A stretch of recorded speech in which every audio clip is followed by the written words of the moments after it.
Testing 1 2 3 1 2 3. Good evening, everybody. Welcome to the Bronze Reaper podcast. I'm your host, Rosalind Perkins. How's everyone doing?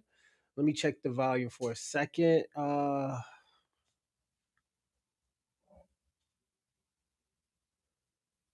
right, yeah. Let me check the volume. See if I can hear. I got a new system, so don't mind me. It's just I have to get used to it now. Let's see.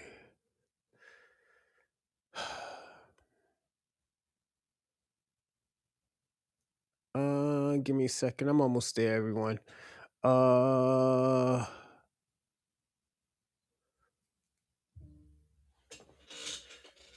me see how this system looks and how it sounds.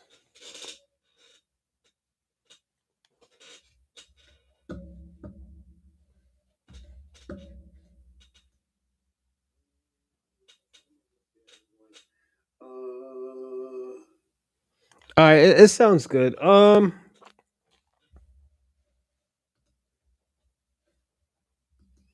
So I got a new auto mix. What is this? An auto mix, I think. Pay or tag. Tag. Yeah, will be informed. Hold on, give me a second. Uh.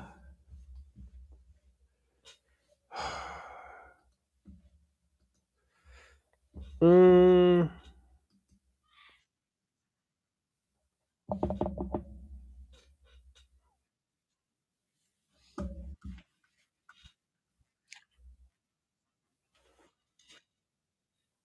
Give me a second.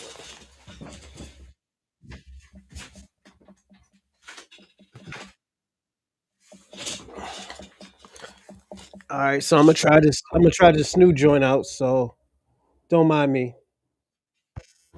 All right. So good morning, everybody. Welcome to the Bronze Reaper podcast. I'm your host, Rosalind Perkins. Um, today we will be talking about. hold on. Today we'll be talking about the real reason FBA wants to delineate from the Black diaspora. We already what's going on, Adam B? Salute, salute, salute. Um, I want to say this. Give me a second. Yeah, my phone is going off like crazy. Um, so I want to say this.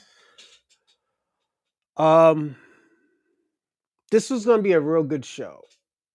I just want. Uh, oh shit. I'm getting comments from some new stuff. But I want to say this to everybody. Hold on, let me see. All right, that sounds good. So yeah, I'm gonna say this. We're, the way how this show is gonna start today. We're gonna talk for probably 30 minutes. Then we're gonna jump into the show.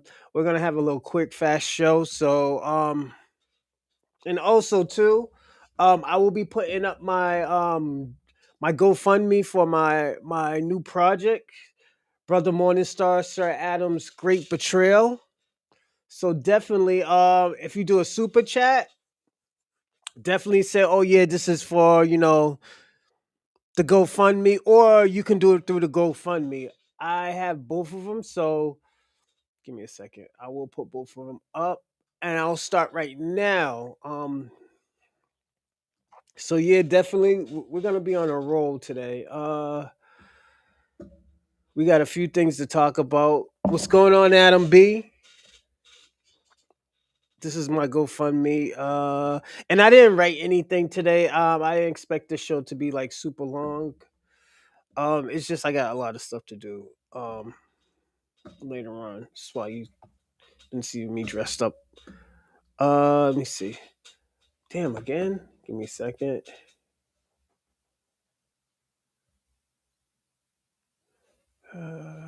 Okay. What's going on, Bomb's Legacy? Uh,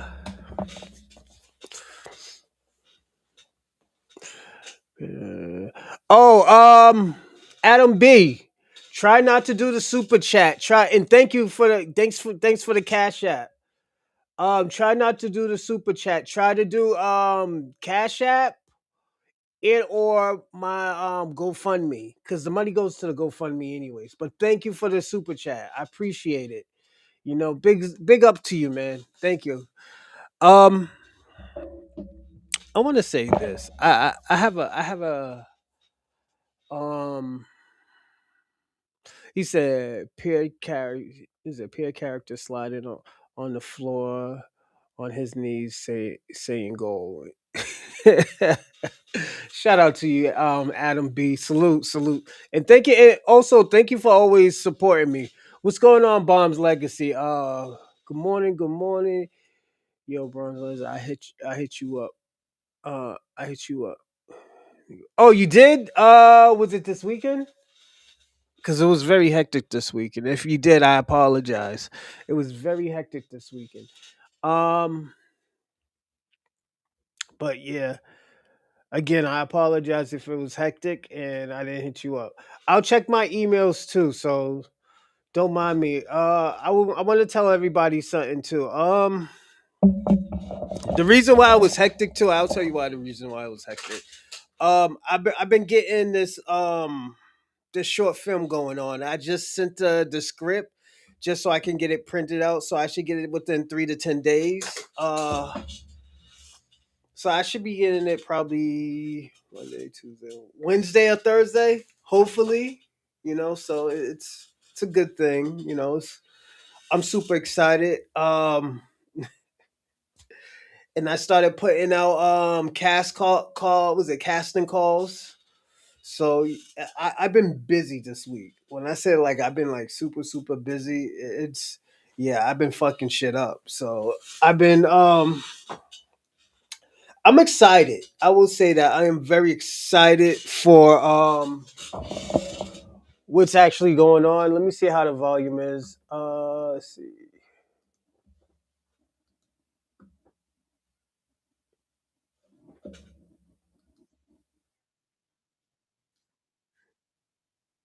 Okay, it sounds good. Yeah, so hold on. So yeah, thank you, Adam Beasy, man. Go. But yeah, definitely. I've been getting busy. I've been trying to I've been making moves. I will say that. And shout out to all of y'all who've been actually helping me and doing a lot, especially with this show, you know, doing this show, going back to wrestling and um also like this like I'm gonna be like I said, I'm a very busy person. Dealing with the kids, the little kids. And it's a lot of work, man. I will tell you that, and I will step out for like 35 minutes, 35 40 minutes to go get my daughter, and I'll come right back. Well, 15 20 minutes. It's not gonna be that long. I just got to find parking, grab a boom. I'll be back before 3. But I will say this. It's it's been put it this way. The stuff that I'm doing right now, it's crazy. I haven't expected this in a very long time. You know, I'm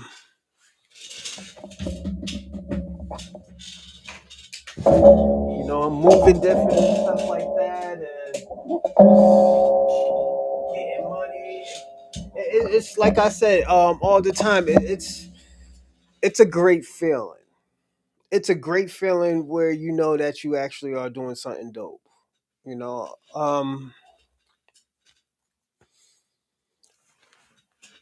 hold on. Let me turn this up. All right, is this up? All right, but yeah, like I said, it's getting it's almost shine. I'm gonna say this. It's almost shine time with this short film and stuff.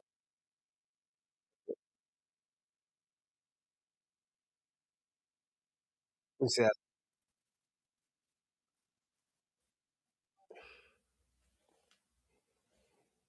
Yeah, it sounds good. But yeah, it's like I said, man. I didn't expect myself to be doing this in 2026. You know, getting money, still doing my thing. I will be studying tomorrow, so yeah, we're gonna have a quick show tomorrow as well because I got to study for my map training for Wednesday, and we'll have a show at like 6:30. No, we'll have a show around 8:39 on Wednesday, and after that, we'll have another show Wednesday. I mean Thursday morning. So you know, yo, we get. He said I used to direct poor in in the BX. I may be able to help you out. Oh, thanks, Bombs Legacy. I'm gonna need some actors for because this is a non-paying union job. It's just more of experience, not experience. Experience to get your name in the door. So definitely, I can't pay you this time. The second show, it's going to be longer. I'm definitely going to have to pay you because this is only a 30-40 minute short film. The next one is going to be an hour and a half. No, hour and a half to like 1 hour 45 minutes. That one, yeah. Right now, what I'm trying to do, and also what other people try to get their foot in the door for you, So, like what I'm doing right now, I'll pay for all the utilities and stuff like that. But right now, I can't pay. But if like I said, if the GoFundMe is good and all this other coolness, yeah, definitely. You know, you're gonna be getting paid, plain and simple. So it depends on how the GoFundMe doing. And definitely if the GoFundMe hits its goal, definitely I'm definitely paying, and it's gonna be a pretty penny. So yeah, I will say that. So yeah, this will be more of an experience. Getting experience. So yeah, and it's most of this will be probably your sound sounds like a Dr. Umar joke. Nah, it's just like I said. I haven't done this before, so I have done acting, but like producing and the management and all that other stuff, I have never done it before. So that's why I say it's a small project. It's a small project for the film festival. Um, I was thinking about like 150 each, at least that I can do. I can probably do 150 each for everybody because I only need one, two, three, four. Hold on one second. Give me a second, everyone. I'll tell you how many people I need. I think like 6 people. That's it. All I need is 6 people. I'm paying for everything else. Give me a second. My phone. I'll tell you how many people. Mm,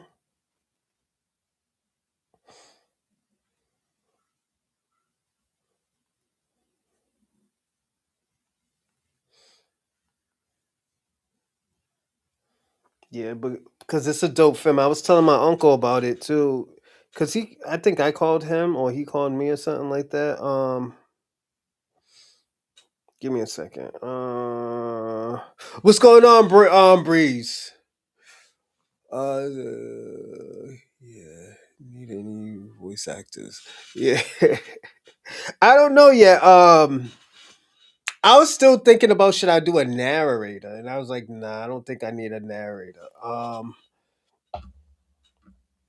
But it's like I said, it's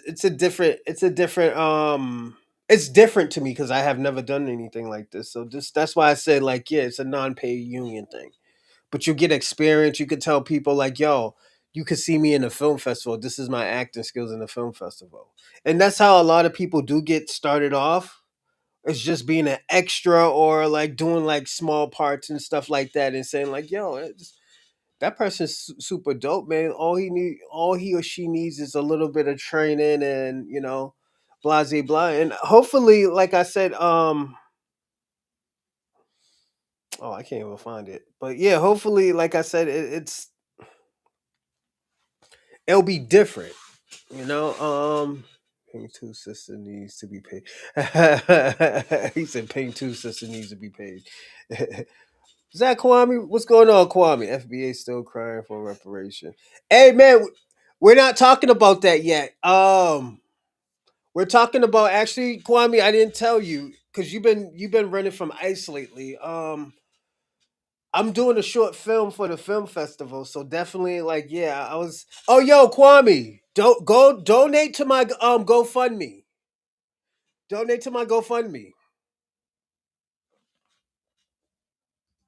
Cause you still ran from that $30. So at least throw the $30 that you say you was gonna give the channel and give it to the fundraiser, the GoFundMe.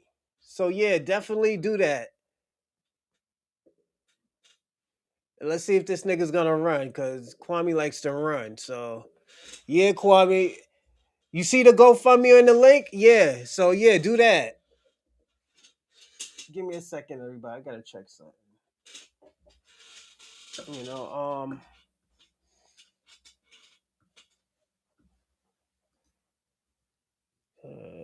uh, so yeah.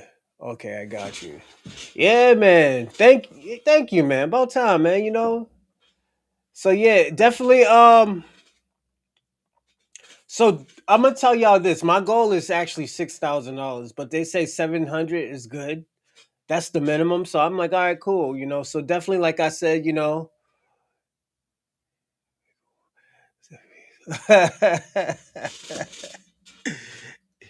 But yeah, but you know what? We can talk about actually what's going on and stuff like that. I want to say this, and also too, if y'all want me to explain the short film, I can explain it to you. The short film is about a black market a black market seller. So if y'all don't know what a black market seller is, a black market seller is a person that sells illegal products, from guns to drugs to women, food, food, animals, exotic animals, just illegal stuff, ghost products. And his brother wants to expand the business, the family business, but the guy was explaining to him that it wasn't it's not he's not gonna work with politicians. He wants the guy, brother Morningstar, to work with politicians. But we'll talk about that in a little bit, Kwame. Just give me a second. But he didn't like what brother Morningstar said, so Morningstar put his hands on him, and brother Morningstar um he already tried to explain to him, and he just wouldn't budge. He wouldn't listen. So brother Morningstar put his hands on him, and at the end of the day, the guy who got his hands put on him, he allied himself around he allied himself around people who hated brother Morningstar to get him out the paint. And that's why it's called brother Morningstar, the great, was it though, Sir Adam's great portrayal. So when you watch this movie, you're gonna see a lot of like key points and things. Brother Morningstar is a black man. He's a black market dealer, so he works in the underworld. He runs the underworld, but he's also a vicious contract um killer. Just about, there's always has to be some killers in there. But these people that are working against Brother Morningstar, such as his brother Sir Adams, where Sir Adams, he never understand because he was never fully a Morning Star, because he wasn't built that way. So that's why he became a politician. And then these other people's, like his fiance turned on him, his cousins turned on him, an upcoming doughboy turned on him. So it's you see like basically the fall of Virgil Morningstar, basically. I'll read what I wrote my uncle, because I wrote my uncle. He asked me what is it about too. Give me a second. My uncle, who's a book writer, the ones I keep on telling you about. So I told my uncle, the script is about a black market seller gets betrayed by his little brother because he doesn't want him or his political influence involved in the business. So the black market business. So the little brother allies with most people that despise him and his right hand man to take him and his enterprise down. So that's what that show is about. So it's gonna be super dope. Definitely you gotta support it. Give donations to the GoFundMe. You don't have to do the super chat right now. Just do the GoFundMe. That's what I need y'all to do right now. And like I said, it's like I said, it's the short film. It's for the film festival. And we getting busy out here. So yeah, definitely. It's one of my creations of minds that it deals with more than just wrestling and I'm sorry, just it deals with more than just wrestling uh and current events. So yeah, definitely like I said, support it, give donations if you can.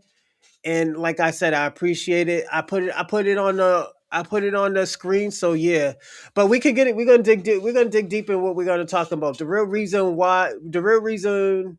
FBA's wants to delineate from the black diaspora. You know, you can't blame it on. I'm gonna say this.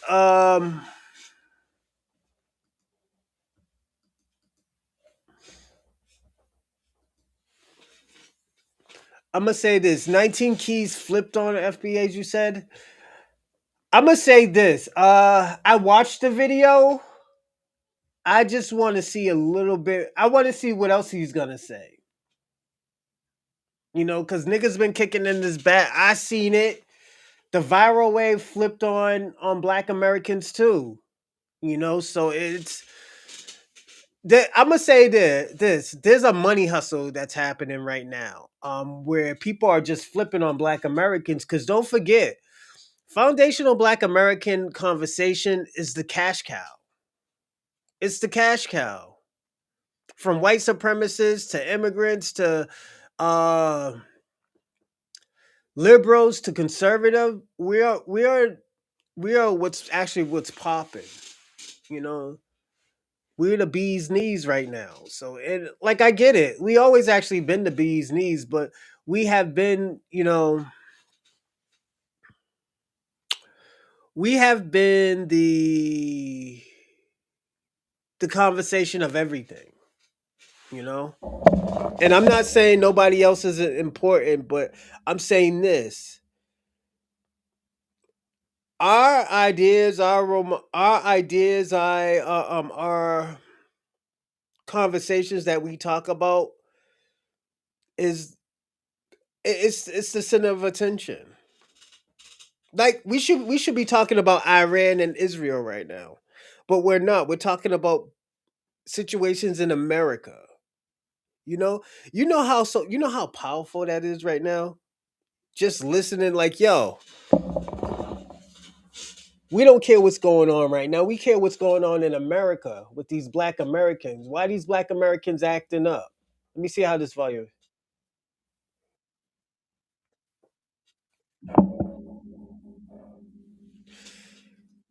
Hold on one second. Uh,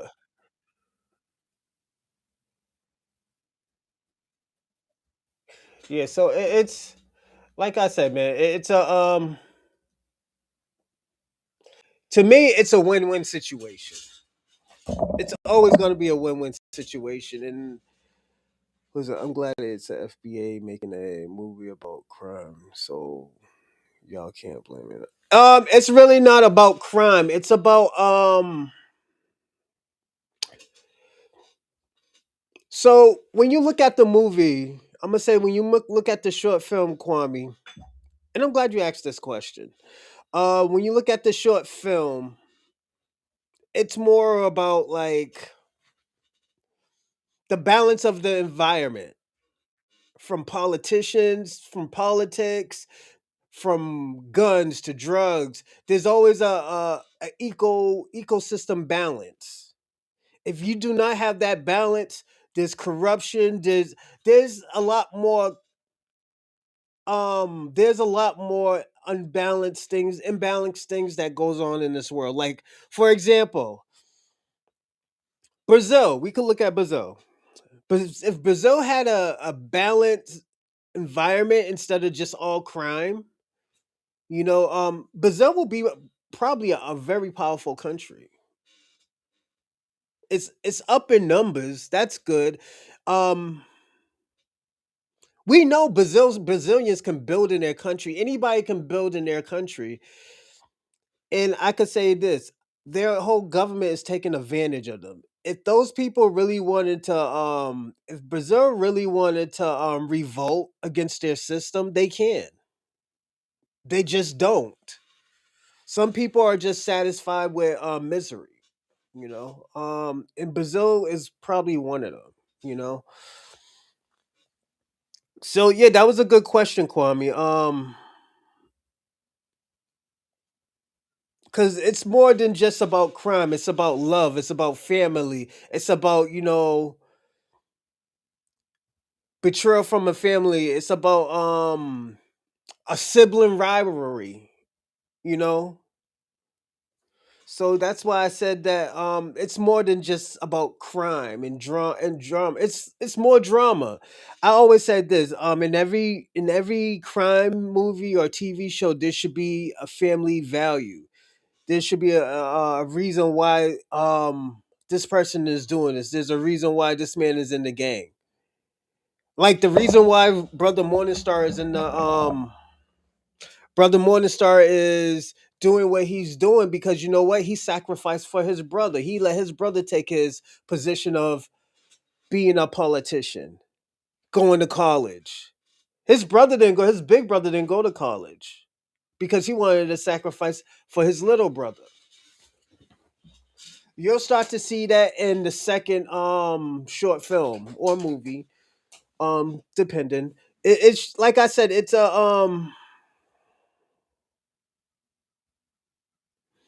you start to understand why Brother Morningstar is Brother Morningstar. You see why these people are calling themselves, why this guy's name is Sir Adam, King David, Wild Bill. Like these names that I'm naming, they're names for a reason. There's a reason why there's a lady named Miss Edna, Monk, you know? So it's a Lord Mitch, Lord Mitch or Mitchell, you know. It's a very, like I said, it's a very symbolic movie, short film. So definitely I hope you like it when I start recording and stuff. I already got the camera too. Look at, I got the joint ready and everything. Yeah. So I'm ready now. I'll be, like I said, I'll be recording in probably in May. I'm just trying to get the people ready. The areas I'm gonna go look at some areas. Yeah, it's like I said, I'm excited, man. But yeah, it's gonna be a great show. But we're gonna get back into talking about the real delineation. I'm gonna say this. I think the delineation is misunderstood. If you don't understand where I mean, why is it misunderstood? It's not saying that we're not African. Like we don't. I'm not saying we're not African. We don't have African genetics or DNA. I'm saying that I think people are misunderstanding that we're more than just African. We're so far off of African. That's why even with Kwame's people, Jamaicans, they're saying they're more than just Jamaican. Do they have? And I'm gonna say this. One thing I can agree with Kwame with his people. I agree that his people, they're more African than Black Americans. Do they have other genetics and DNA from people who are already in Jamaica? Yeah, absolutely. I agree with that 100%. Plus, you got the Indians that were there, the Asians that are there. So you gotta I get why they call themselves Jamaicans. It's just now when it comes to Black Americans, and we're telling you that we have more genetics than just African genetics. You know, then this is where the problem comes. And that's just me. I'm talking for myself. If somebody feels that way, I'm glad I can talk to you. I'm glad I did a great job. But like even when we were talking Friday, we were talking about leader, talking about, oh yeah, Tariq Nasheed's your leader. It's kind of offensive because, and I'm gonna say this, it's kind of offensive, and the reason why I say it's offensive because I personally, I look at Tariq Nasheed as a not a leader, but I look at him as an elder or a scholar. And I'm gonna say this, Kwame, when you get old enough where you spreading wisdom to people your age now, you're gonna start to understand that, like, yo, you're not a leader, you're an elder, you're a scholar. You know, and that's how I look at Tariq Nasheed. I look at him as an elder or a scholar. You know, as I used to look at Professor Smalls, I looked at him as a scholar or an elder. 19 Keys, I'm second guessing it too. I'm still trying to see what else is he gonna put out. Cause to me right now, it's just looking like clickbait. You know,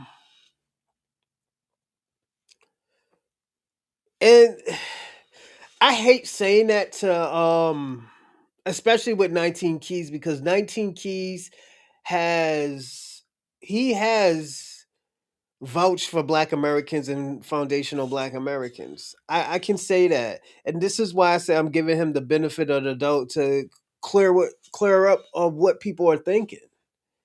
I don't think, and I don't. That's why I always give everybody that. I did the same thing with Professor Smalls.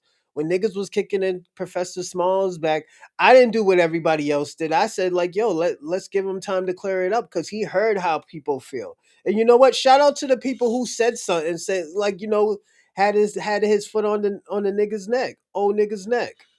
They Black Americans did what they were supposed to do. They're supposed to protect their lineage. So, like I said, Black Americans did what they're supposed to do when Professor Smalls said that shit. And like I know Professor Smalls lost a few bags because of his comments. Give me a second. Let me fix the camera. Yeah.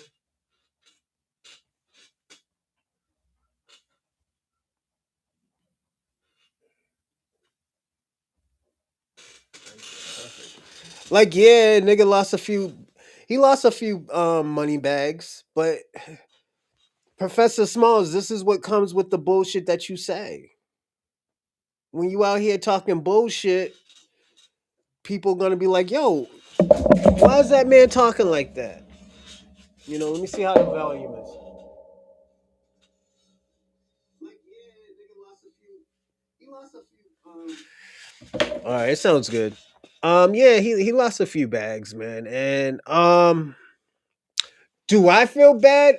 I won't say I feel bad, but Professor Smalls, you got what you deserve. You got what you asked for. You wanted to talk crazy shit. Let me tell you something. Niggas be on that Kanye West shit. And when you're on your Kanye West shit, you can't get mad at Black Americans for, you can't get mad at Black Americans for, trying to delineate. And like I said, shout out to everybody who's delineating.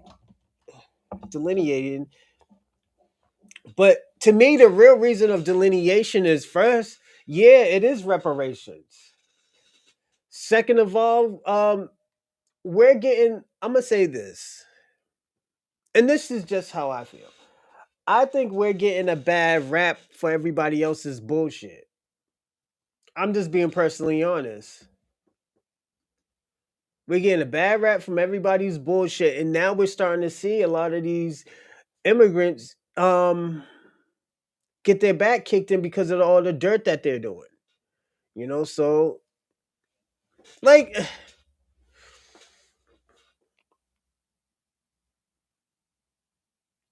why do you think? And this is just hear me out.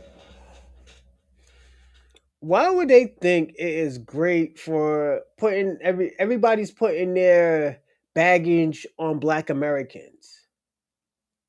I've been told y'all for years that I hated the word African American because it's at the end of the day, it pushes a narrative that all of us are the same. You know, I'm just being personally honest. It pushes a narrative saying all of us is the same. A lot of people don't want to hear that. Like, no, we ain't the same. I'm not trying to hear that. And like I'm gonna say this too. I remember in the beginning, and I asked everybody. I was like, "Yo, why is everybody what spazzing out? Going crazy that Donald Trump is in the office? We've been through this for 4 years already. Ain't shit gonna change. Can we call him out for some bullshit? Yeah, absolutely. We could call him out for the fuckery he has been doing, and I'm not gonna say he hasn't been doing fuckery. He has. Hold on. We are, yeah, it's just. But there's certain. I'm gonna say this. There's certain things that had to go, and I'm gonna say this. What is the whole coincidence of people saying? The whole coincidence of African American term, the term African American term dying, and Jesse Jackson passed away. Was it 2 weeks ago? So it's. I think it was great. Like I said, I think it's a great thing. And let me see if this nigga is stalling.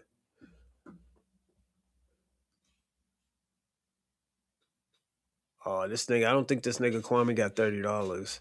Yeah, I think he's broke again. Oh yeah, I'm counting pockets today, man.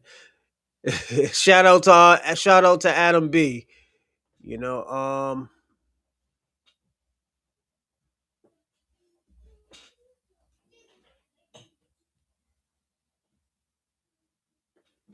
yeah, shout out to Adam B, man. Adam B began, he be blessing people with that money, man. Shout out to Adam B. But yeah, it's I'm gonna say this, and I know this might be a little bit far fetched, but do you think the reason why people don't want to delineate is because they don't have a reluctant historical acceptance like Black Americans have? Let me see that.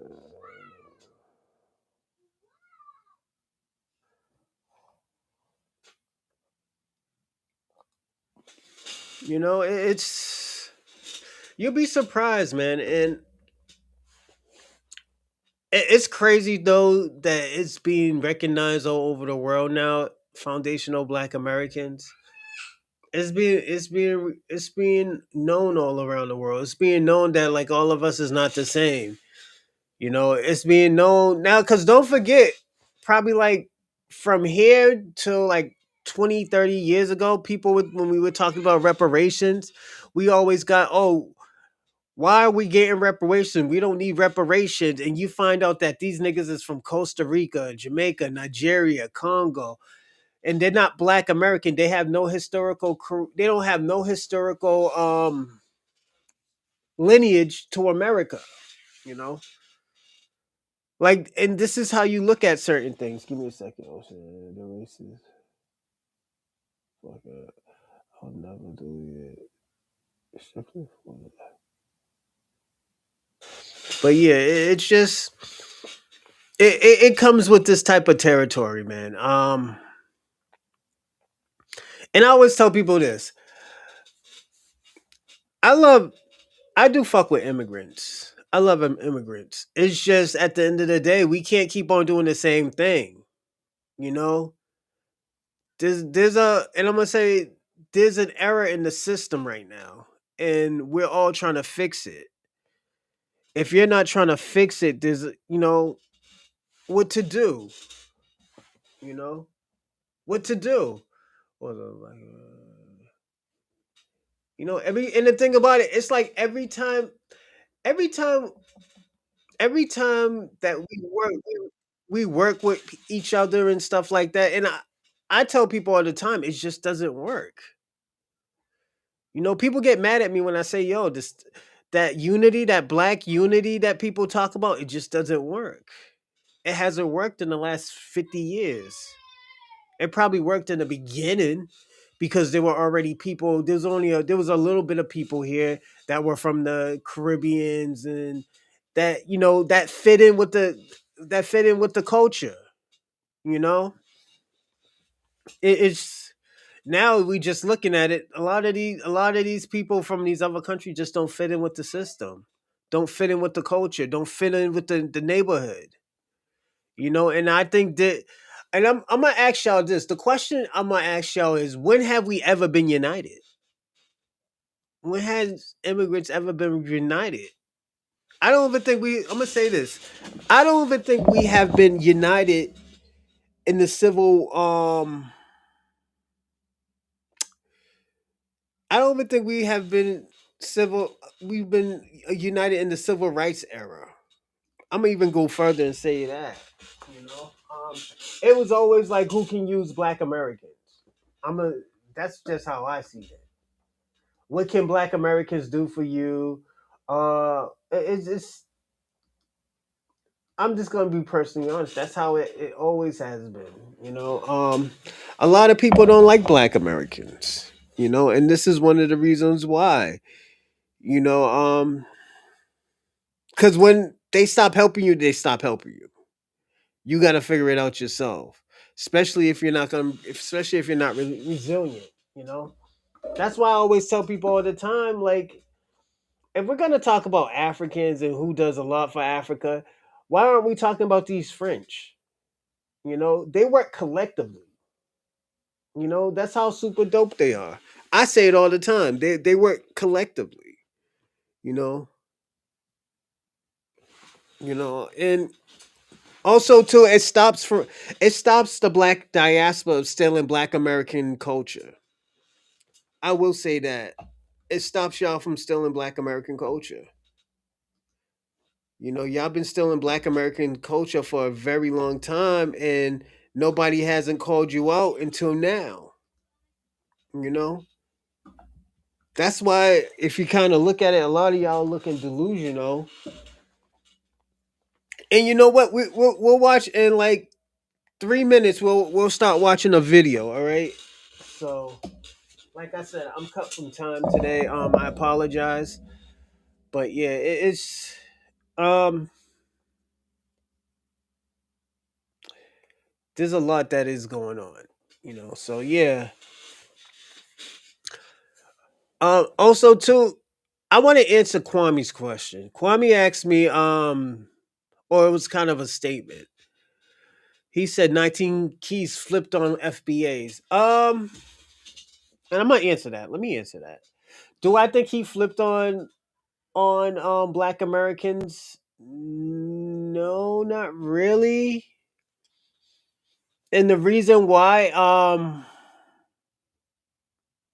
to me, it's like it seemed like he was talking in code. He was talking in code. And I feel like, yo, if I always tell people this, before you start going out to all these other people's podcasts and stuff like that, talk to that person first. This is why right now Godfrey looks a little bit shaky, especially with Tariq Nasheed, because like my nigga, you got your host talking crazy about Tariq Nasheed and foundational Black Americans. You always say, "Yo, we did this for you. We did that for you," but at the end of the day, it seems like we don't get respect for that. You know, it just seems like, oh, yo, you know what? If these niggas ain't doing shit for Black Americans, I mean, these Black Americans ain't doing shit for anybody, then you know what? We can't. They're divisive. Give me a second. Yeah, yada.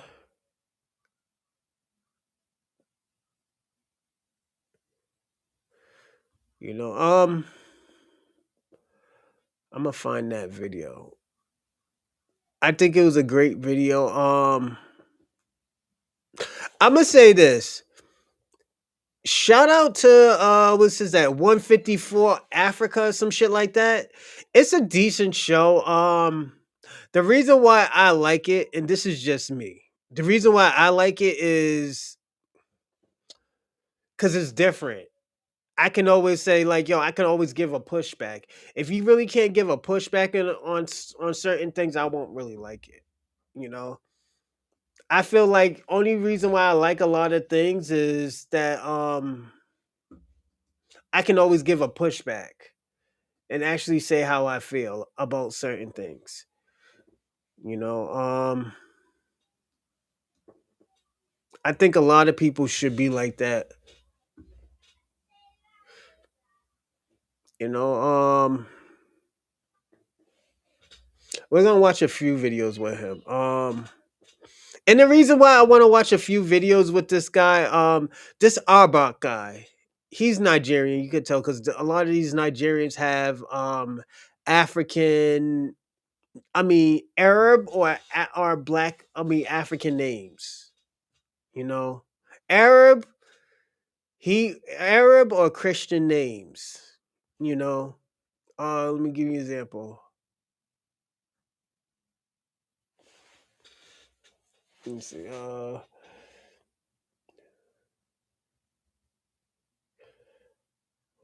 on. I'm gonna find that video. I had a very. I'm not gonna say I had a. It was very concerning, but I did have an issue with it. Um, Damn, what is it? Boys needing money to date. Mm, Japanese language similar to Zimbabwe. Uh, F, FU was made to rate. No, not that one. Clinton's, no, not that one.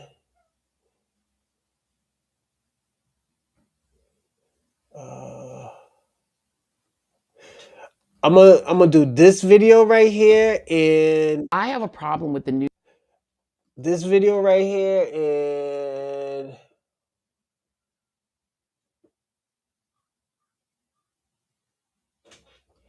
this one. They just even though Of course, it's DEI always is black, not, though. yeah, they It's this one and one more. It's Africans. We don't need this.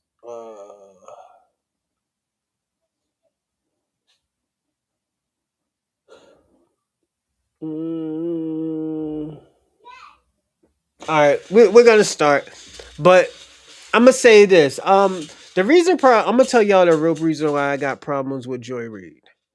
I got a problem with Joy Reid is because she talks for Black Americans and not, and like I always tell people all the time, you come from and you don't come from a what's the word? You don't have a black experience. Joy Reid doesn't have a black experience. She has an immigrant experience. She don't understand certain things that most black people do. And it's all right. I don't see there's nothing wrong with that. People always do. Who said blacks fight each other? Need to stop. Blacks don't be fighting each other like that. Gangs were created by the government. All right, we're gonna do one more, and I'm doing more than just Tariq Nasheed because I know y'all. I'm gonna do one Tariq Nasheed. Oh shit! Did I delete out? Give me a second. Uh, no, that's good. That's good. I'm gonna do one Tariq Nasheed, and I'm gonna call that. All right, so the first video we will be doing, we're gonna be watching the FBA conversations. It's with Mahogany Culture and Travels. That's the guy who made this. So shout out to him. If you have time, go follow him. But here we go. From Black Americans speaking on how important it is to keep delineating from disrespectful immigrants. Check it out. So, anywho, say what y'all want to say about Trump. But as I have said before, he out here doing the Lord's work. Mm. Okay? Like, yeah, he causing a whole lot of chaos and stuff in America, but from the perspective of the Black American community, Trump is honestly and truthfully delivering karma to so many groups of people that were anti Black American. So many groups of people that came here and had the nerve and the audacity to be xenophobic towards us, who had the audacity to join in on the racism towards us. Folk who would run around and be like, oh, Black Americans have a victim mindset. Black Americans are jealous of us because we came here and we did this and we did that. Da da da da da da da da. Now a lot of these groups are starting to see how America really fucking work. Mm-hmm. And what get me is so many of them run around and start crashing out. Oh my gosh, how could they do this? How could they do this? So y'all didn't learn nothing from the people, and it's so crazy because they'll be like, oh, because they didn't do this in 300 years, da da da da da. Baby, the Reconstruction era, right? That's not even during slavery. Black Americans had free societies and free towns and So what she is saying is true. Like we always had our own shit. It's not like, niggas was out here struggling, eating fucking, you know, hog maws everywhere. No, we was making different dishes, living lovely and stuff like that. We wasn't living like no pieces of shit. Like, and I hate when people always do that. Were there niggas eating rodents and shit? Yeah, my uncle Lee used to eat raccoons and shit. God rest his soul. He passed away in September, but yeah, Unc used to eat raccoons and shit like that. And shout out to Breeze Omega, because you know what, Breeze Omega was talking about those type of things in the south of Virginia. So shout out to him. He did say stuff on it. I did ask him, do they eat hummingbirds in Virginia? So yeah, I asked him. things like that. The Reconstruction era was post emancipation, literally 10 years after emancipation. Mm. Black Americans established businesses, homes, neighborhoods, towns, had politicians in government, etc., etc. And they came and shut all that shit down by simply orchestrating a smear campaign against Black Americans to tear down what Black Americans were doing. And I find it fascinating that every single one of these groups are now experiencing the American system doing the same thing to them. The sexiest black people? But they don't see it, right? They not clocking that shit. They're not clocking it. And the thing about it is that the American system is not going to feel bad. Trump and them, Megan, they don't feel fucking bad. I'm pretty sure they somewhere thinking the same thing. Y'all ask. I'm gonna say this. She's kind of right. She's right and she's wrong. Trump doesn't feel bad, but the conservatives are feeling bad because at the end of the day, they're getting caught up in the bull.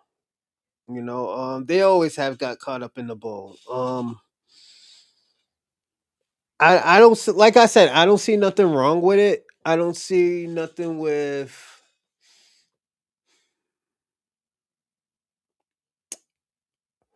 I don't see nothing wrong with uh having people fight for what they believe. I think that's what a beautiful struggle is. If you don't want to, let me ask you, this is what I need to tell people, and this is just how I feel. If you're not willing to fight to stay in this country, then why be here? you know and that's just me. Yo, fight to stay in this country.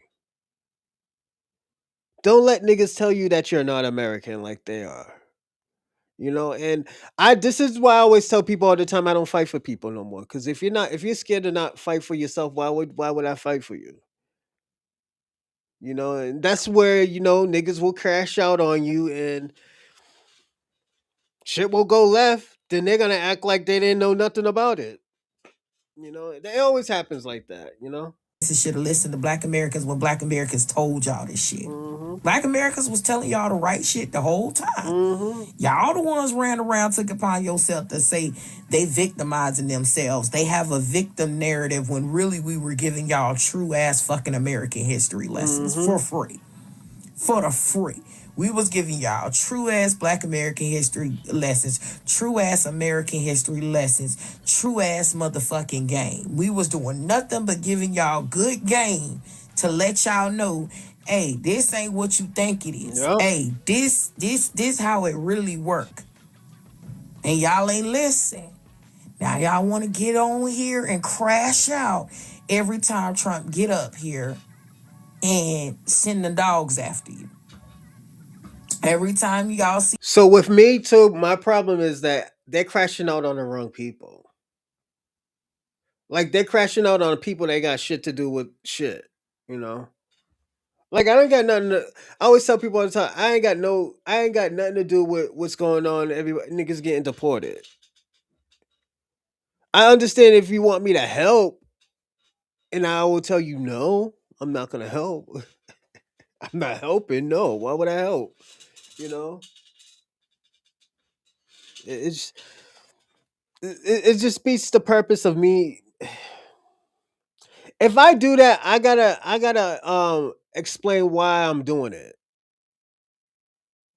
and it doesn't make no sense to help. And I'm gonna be personally honest, it doesn't make sense to help. All y'all gonna do is turn on us. We say the same thing about the white supremacists. The reason why we don't listen to the we all American now because they're going through some shit. I'm be like, nah, that shit ain't got nothing to do with me. You know? Didn't y'all niggas say y'all was smart? Show me how smart y'all are now. You know, that's how you gotta be. It's kind of condescending and antagonizing them, but at the end of the day, who told y'all to say what you say? You know? he want to sit up here and tear down everything that you built, tear down all the hard work that you did. Y'all wasn't the first motherfuckers to come here and work hard. We're the first motherfuckers to come here and work hard. Y'all weren't the first motherfuckers to come here and establish it and be doctors, lawyers, and et cetera, et cetera. We the first motherfuckers to come here and do that. And we was giving y'all real shit. We was telling y'all the truth. We was telling y'all the truth. So to be honest, as cold-hearted as it seems, I don't feel bad for the Somalis. I don't feel bad for what happened with the Latino.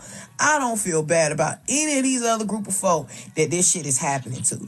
Y'all need to learn how to listen. Because one thing about it is God is fair and God will humble you regardless of whatever God you serve. God will humble you. God will humble you. Because what happened was y'all were sent messengers, but y'all shot the messenger. Hmm. Okay? So I'm going to mind my business on this season of America. Okay? Because one thing about it, baby, these motherfuckers around here will show you better than they can tell you. Yep. Okay? Will show you better than they can tell you. Y'all ain't got nobody to be mad at but yourselves. Hmm. That's the truth. Have a good day. So I want to say this to like all you folks that's trying to stop the delineation movement, all you folks that's just calling Tyreek a CIA op. I mean, just all type of shit, control demolition, all types of shit. I don't know. You know what I'm saying? Y'all understand. We look at you that way. Okay? Y'all that's trying to stop this delineation movement, we look at you like the enemy. Okay, because everybody can have their nationality except for us. You know what I mean? We can't establish who we are, but everybody else can. Yep. We look at you like the enemy. Please understand that. Okay.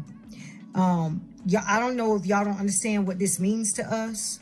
You know, we are literally saving who we are as a people, saving our heritage, saving our culture, our lineage. We're keeping our lineage alive.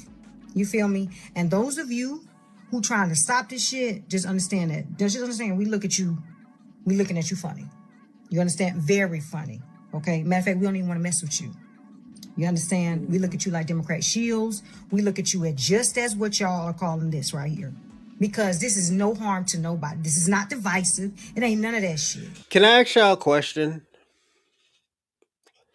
Do you think, and this is just me asking a question, do you think what black Americans are doing is right? I think it's right because at the end of the time, a lot of people have been very antagonizing to us. Even like, don't forget, Black Americans has turned on the Democrats, has turned on like they turn on the Democrats. We're beating down white supremacists. We beating down niggas, like packing them the fuck out.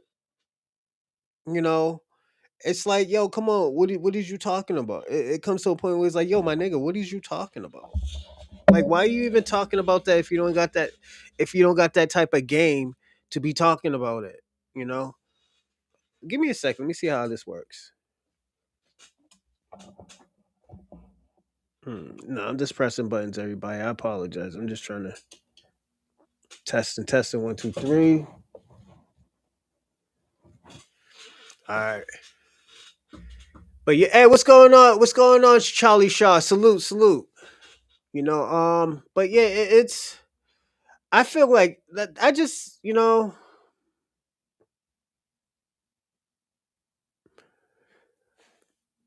I feel like what's going on, Austo Gray? Salute, salute.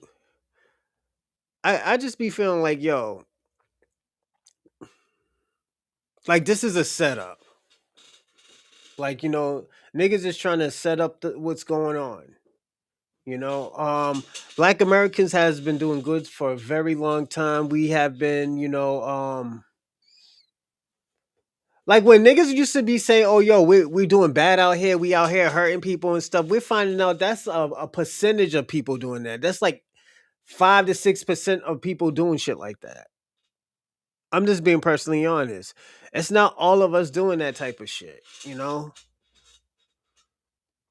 Are people doing it? Yeah, everybody do stupid shit like that. But it's just I'm not gonna say that everybody's doing it from the black community. That would be a lie. You know? And like I said, that's just me. Let's keep on going. You know what I mean? And I don't know what's this infatuation with us needing to be with Africa when these motherfuckers literally sold the ancestors off. From the diaspora, we just establishing who we are as a people, as a unique ethnic group within this diaspora.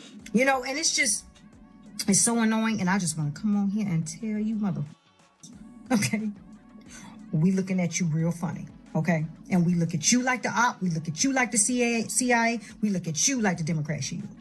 Okay, just know that. All right, FBA all day. Peace and blessings, family. What I'm witnessing right now with the Somalians out there in Minnesota and all the issues that they're dealing with Trump and deportation, is a prime example. Their response to it is a prime example of why FBAs call Black immigrants tethers. I'm sorry, I'm not one to use that word, but I can see what they mean, because the tether means to attach yourself to something. And right now I see a lot of Somalians who have never considered themselves Black attaching themselves to Black Americans as a way of deflecting what's happening to them and saying like, oh, we're all Black and he's doing the same thing to us because we're Black, just like Black Americans. Listen to this. President Trump and the base that is attacking our community. We understand that you are here to divide us, to create fear amongst us. Yeah, Kwame. Yeah, he jumped on here for a little bit. He probably day trading or running. He's doing something. And to selectively target the Blackest immigrant and Muslim community in this great state. Oh, you heard that? Listening.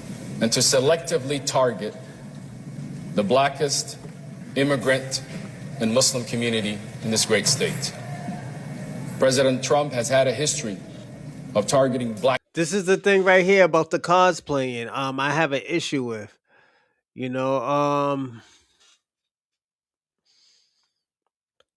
My issue has always been like, yo, why do you have to lie?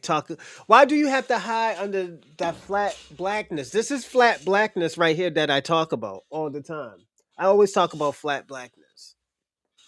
People, long before he ever ran for any office. Yeah, Trump targeted black people. We all know that. But when y'all came here to this country, black people was like, oh, good, with more black people, come with us. And we tried to show you what it was like here. We tried to explain to you what was going on, and we Facts. were rejected. Facts. Like, let's not rewrite history. I know what happened. Y'all made your own communities. Y'all said you had your own culture, separate from us. So now that you're in trouble, you want to claim blackness? You want to say that Trump already was. And I'm gonna say this: Somalians and Ethiopians were the first ones to say that they weren't black. So I will say that, and that's why I always had a problem with them saying that they're black now. Were some walking around here saying that they're black? Yeah, there was some. Like I said, there's a lot of Caribbeans, and there's a lot of Caribbeans, Africans, and other people walking around here saying that they're black. And what fucks them up is because not policing their people, man. And that's what I talk about a lot. I talk a lot about people policing their people. This is a reason why this delineation has to happen. Give me a second. Let me see how the volume. What's going on in America with these black Americans? What fucks them up is because not policing their people, man. All right, sounds good. But yeah, when you don't police your people, this is the type of bullshit that happens, man. I personally got to be honest about it. You got to police your people. You got to say like, yo, you know what? This shit is not working.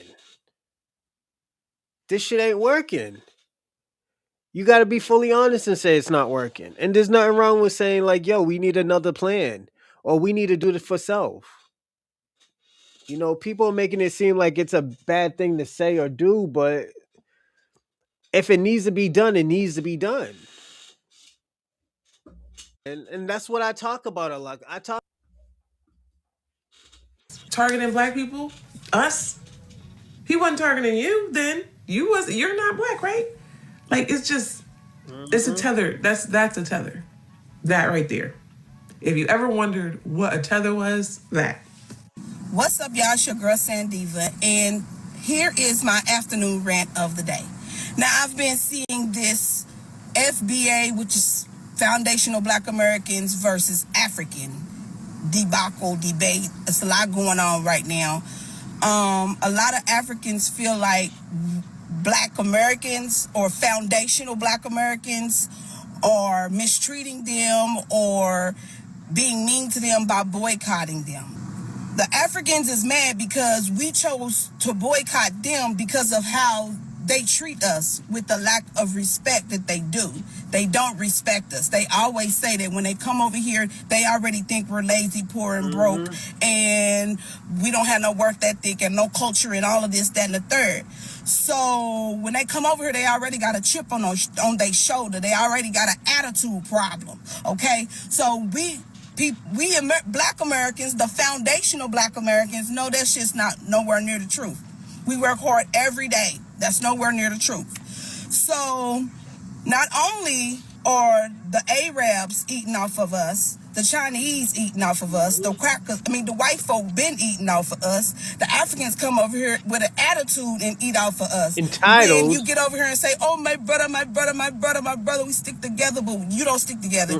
You open up a business because the government allows it, because of your immigrant status, and they don't give us the same luxury that they give y'all. There's so much to unpack here. But what I got to say about the foundational Black Americans versus the Africans, y'all brought it on y'allself. And this is just the beginning. Arabs, get ready. Chinese, get ready. Mexicans, get ready. White folk, get ready. See, we gonna start where we know the problem is with the Africans. We know they mistreating us like a mug with these raggedy braids, talking about us, and then want to act like us. It's crazy work. So this is a wake-up call, and I'm so glad the Black people is waking up. And I'm gonna say We are this, waking up. especially in New York. They are very disrespectful in New York. That's just me. I think in New York they're very disrespectful. Like the immigrants, yeah, very disrespectful. I love y'all niggas, but y'all niggas is disrespectful. You know. Slowly but surely, but what we got to do next, y'all, is start shopping with each other by any means necessary. I'm talking about toilet paper, diapers, lotion, Yep. soap, everything. Purposely go out and seek that person who is selling that stuff. Yeah. And get it from a black person, because our dollars make this MF go around.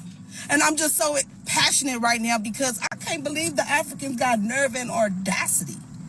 It's crazy work. They've been over disrespecting us since they got here. Can we go to a foreign country and open up a gas station or a liquor store or a grocery store or a beauty supply or something like that? I think the fuck not. They gonna look at your ass crazy. You not from here. I'm not giving you no loan to open up no business here. We got locals can do this shit better than you. But yet we let these people come over here to our country and open up gas stations, liquor stores, and all that shit in our community, and they don't even fucking stay there. They won't even hire us in our own community. People that they hire at these fucking local places is crackheads. Women that they want to sleep with, they go and hire their own family members at a rapid rate in this motherfucker. But we go and participate and give all our money to them at a rapid rate. And the only thing we get back in return from them is a whole lot of let me stand around in your business and sell illegal narcotics. That's all we do when it comes down to these people in our community. They don't want to stay in our community. They don't put fucking money back in our community, but we run up there and give them all our motherfucking money. But we let the black people go try to get a loan to open up the same business because they can do the same thing, run a gas station, a liquor store. Fuck no. They're going to put so. That's true, man. I think this delineation is serious. That shit is serious. What he's saying is correct. That's absolutely correct. I'm gonna move on to the next one because I'm gonna have to run out soon. So I want to do this last. I'm gonna do this last one before I run out. This right here.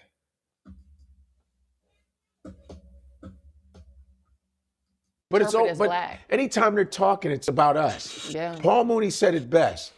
I'm gonna tell you why white folks are mad. White folks are mad because got away. Got away. Got away. It's because they don't have slaves anymore. He goes, when we was free, we didn't have no jobs. When we were slaves, we had 12 jobs. He said, imagine if slavery was to come back, they'd be like, oh, welcome home. Welcome back. We haven't seen you in a long time. Your room is exactly the way we left it. Paul Mooney he was right. That's the reason, because all the wars in America were fought because of slavery. They wanted to keep what was the economy was slavery. Yeah. The first thing on Wall Street was slaves. Yeah. And so that's the whole thing. It's always about us. Yeah. Anytime they talk sideways, it's always us in the peripheral. When they go DEI, it means black people. To them. But the thing is, the thing that's so crazy is that functionally, affirmative action and DEI mainly benefited white women. So we didn't even benefit No. disproportionately. We actually didn't. And now that but we are being hurt. But now she has to understand this is where the disingenuous comes in. She don't talk about how DEI benefits immigrants. You know, this is why I always tell people all the time saying that you're black and you're not black is very dangerous. You know, that code switching and shit, it has always been dangerous to me. I have told people for years, I said, that's very dangerous. I don't like when people do that.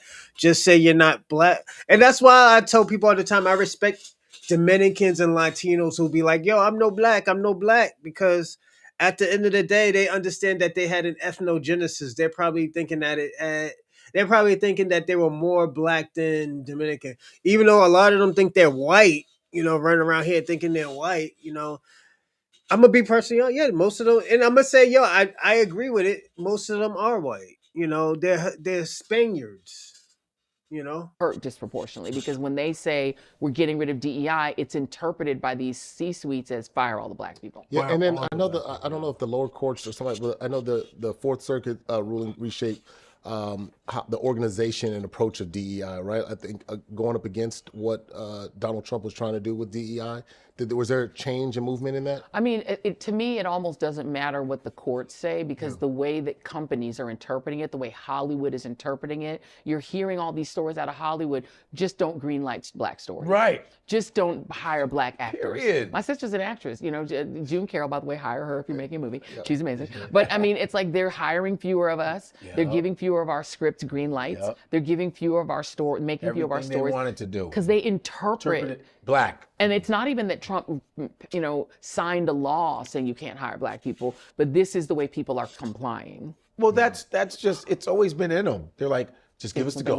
Just give us the go. No blacks, ha ha! But they're not going to touch the NFL and the NBA. Oh, no. Because I was hoping, I think you should fire all of them too, and then we form our own league. Right. They were like, well, don't touch the NFL. No, wait, hold on now. Don't get too We don't crazy want the score to be 1-3. Right. We still need dunks and stuff. Don't go crazy. Jesus, who's going to catch?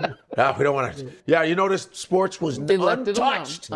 Untouched. Yeah, I know. Because I said, why don't we, how come it's still black? Why is the NFL still 70? You know what I'm saying? Because whenever they're benefiting monetarily, sexually, or whatever, that's when it's good. But if they don't see, if if we have autonomous happiness, then it's like, oh. You got to end that. You ever see it in a restaurant when black people are by themselves happy? They go, they're making a lot of noise. They go, you are too. Right. You are too. It's like, and you're complaining. Right. And you're complaining. Right. But it's like when they see us, they say, get out of here. Okay, we'll get out of here. Get out of our town. Okay, we'll go build our own. Let's go burn that. What are they doing? We got to burn it. Right. Because we're running rent-free in their heads every day. We run rent-free. Yeah. This is all facts. What do you think the long-term impact is going to be with affirmative action and the removal of affirmative action? I mean, so I'll give you Harvard, for instance. Okay. The class the last affirmative action class at Harvard before the ruling went through had about 14. I'm going to say, Black Americans will be fine. And the reason why we'll be fine is our percentage is still the same kind of. So it's a weird situation. This is why I always say I like to watch other things just to see where other people has their mind at, and you can see who's bullshitting around and who's actually telling the truth. 14% black, and when I went, it was 6% black. So it improved to get close to parity in our population. But it was 27% Asian. Asian Americans, Asian people are 5% of the country. But they were 27% of that incoming class. After affirmative action, those numbers are roughly the same. Same, right. The numbers of white men have gone down. Yeah. And so it hasn't worked out. And so now you're seeing the Stephen Millers of the world look at these elite universities and not see the number of white men increasing. And now they want those universities investigated. But what they're leaving out of the story is that for a generation, people like Stephen Miller, people like the late Charlie Kirk, have been telling white men, don't go to college. They've been telling him it's a waste of money. It's an indoctrination factory to turn you into a liberal, to make you woke. And so white men are self-selecting out of college. And so now when you open up the opportunity to go to Harvard, the people who are prepared to go to Harvard, who are busting their ass in high school trying to get good grades, are immigrant kids who they're chasing away. You know, the international student body is plummeting, and that's what keeps the schools open, because the international students, like our parents, the government paid their bills. They weren't paying for it. My father got his education because the government of the Congo paid for it, then Zaire. And so there you go. That's why she's saying what she's saying. She's trying to hide it under black cloak of blackness. And that, like I said, that has always been an issue to me. It's not that, it's not like black Americans don't do nigger shit. It's just don't try to hide your nigger shit under blackness. So that's my whole issue. When you take the kids coming from China, that full payment from the Chinese government is gone. And the American kids who need student loans, who in many cases aren't even prepared for college, you're now whittling it down, and you're expecting white men to carry the burden. I mean, if you think, if I was a white guy, I'd be kind of offended. You want me to be all the pilots. You want me to be all the people in the Defense Department. You want me to do all the jobs. I got to be every job. I got to go to all the Harvards. I got to do all these things. And I've been told for a generation, don't even go to college at all. So a lot of these guys are not even prepared. And So a lot they're of not them are even But qualified. there's a lot that's qualified. A lot of them are mediocre anyway. So they weren't even prepared. And so They're it's not like prepared. they expected that this would mean that Harvard would now be like 80% white men. It isn't. The majority of college students in America are women.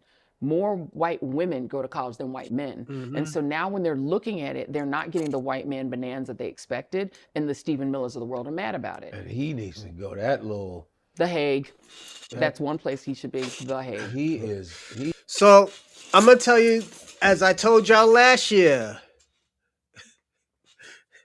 when there's no black Americans, there's a lot of bullshit that's happening. You gotta understand, is Black America is America. We're more American than apple pie. Like, like let's personally be honest about that. Like, ain't nobody doing real good like us.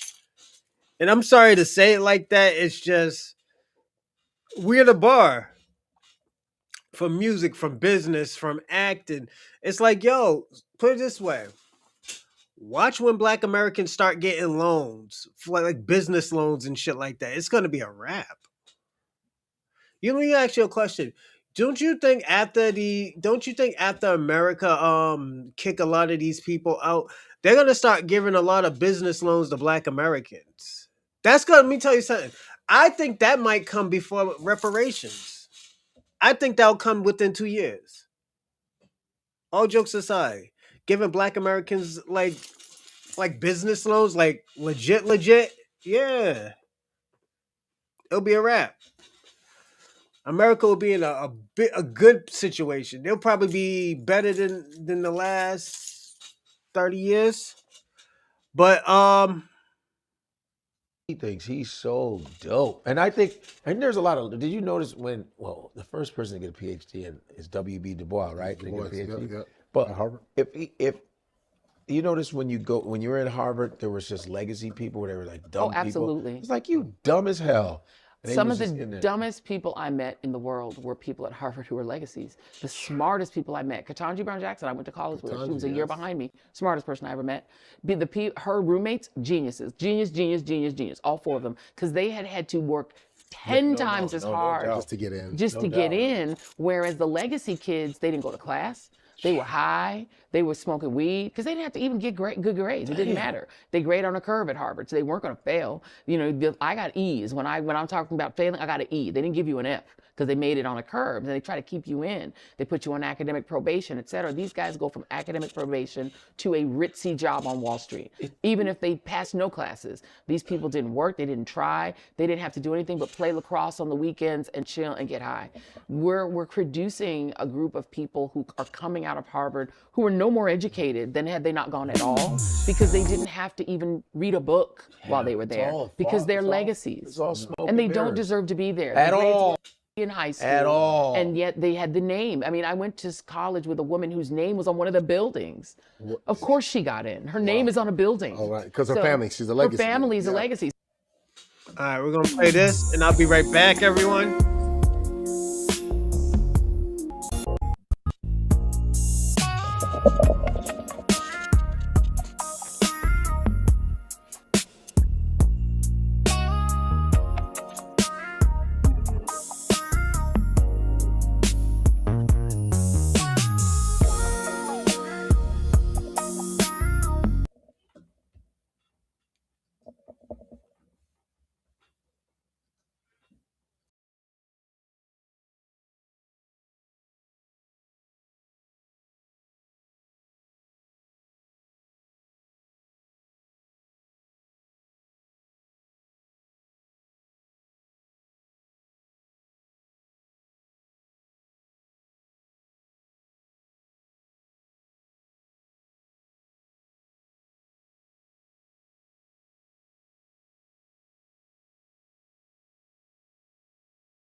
rap song to dance to politics to the way we talk, the way we dress, having coded languages considered to be slang today.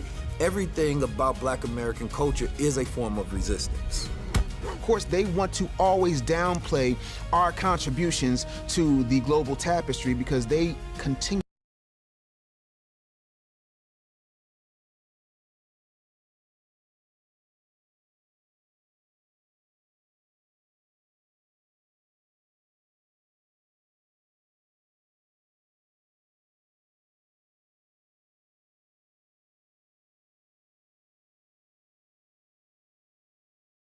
Salute everybody. My fault. I didn't know it was paused. I apologize, everyone. But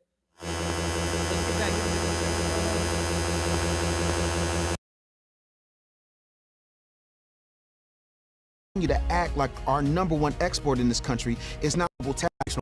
I'm glad to have everybody tuning in, ladies and gentlemen. Glad to have y'all in here. We're ready to do what we need to do and chop it up. Y'all let everybody know that we are live now. Everybody share the space. Let everybody know that we are doing our thing right now. Y'all retweet, repost on Facebook. Let everybody know. Let's go back into this one. Conversation, but you say, oh, let's bring an expert on who knows racial trauma, who knows history, who knows psychology, and let's unpack it further. Those are the steps that need to happen. This type of critical thinking where people get a platform to dig deeper in and understand that so many of the truths that we hold as true are not actually true. No. So many things that we've been told about the world. I remember when I lived in Maryland and I was in my 20s and me and my buddies would go out and my single buddies would say that because there was a huge population of Ethiopian and Eritrean people in the community where we hung out. And they would say that the Eritrean and the Ethiopian girls would tell them, my dad told me I can't date Black Americans because I can never take you home, because you're lazy. Now, could some of that have been capped? I don't even know if we say that. Kids, I think the kids still kind of, it's on its way out. If I said it, kids ain't saying it no more. So I don't know. It used to be you would get a cap in your ass. right. So I can't say whether or not all my boys was lying and that the girl just didn't want to mess with him, but the narrative was there that one of the reasons why these women said they would not date Black, and I'm talking HBCU graduates, I'm talking, good guys, the reason why they would not date them is because their African dads told them, you cannot date a Black American man. And so when we're talking about breaking this cycle, we're talking generations that have to undo this trauma associated. So Dr. Joy DeGruy wrote this book. Dr. Joy. Yeah, and so she wrote this book called Post-Traumatic Slave Syndrome. It's not a real like PTSD, but it's a thing, right? So she gives this example in one of her lectures. She says, you got two moms sitting at a basketball game, a white mom and a Black mom, and the Black mom looks at the white mom and says, you guys must be really proud of Johnny. He's doing a great job. And the Black mom, and both boys are equally mediocre. Nobody's a rock star. White mom looks back and says, yeah, we're really proud of him. He's doing a great job. And so the white mom looks at the Black mom and says, oh, you must be really proud of Kwame. He's doing a great job. And the Black mom says, girl, he a mess in school. He got all these girls calling the house. He's doing this, doing that. Again, both boys are equally mediocre. Yet the white mom. Where did they get this stereotype from? Because I can't even answer that. It sounds so crazy. That's the thing. That shit sounds so crazy. Responds in a neutral, non-combative, non-boastful way. The Black mom, as Dr. DeGruy describes, begins to demean her equally as good son. Where do you think Dr. DeGruy says that comes from? Slave plantation. When the slave plantation owner would go to the Black mom and say, oh, Toby's doing really good out there. He picking most of the cotton, he's doing excellent. The Black mother would say, no, master, he's shiftless, he's lazy, because that mother knew in that moment that that master was going to sell her son to another plantation.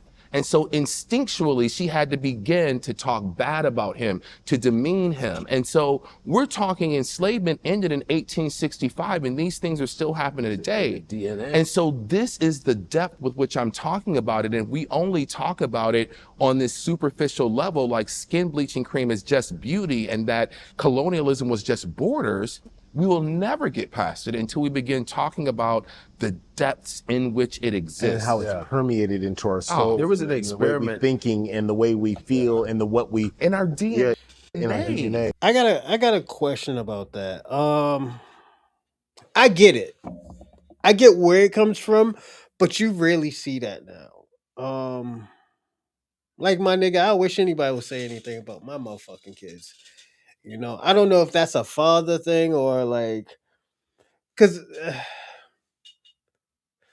this is why I say, yo, these type of shows is kind of weird when they do talk about stuff like this. Oh, who's Divine? Devin? You mean Devin or Divine? Oh, you talk about this guy? I don't know who he is, Kwame. There was an experiment. I don't know who this guy is, but it's just to me, it's a weird it's a weird statement. To me, it's a weird statement. I was like, I'd be like, yo, where the fuck would you get that shit from? You know? That they did on some rats, right?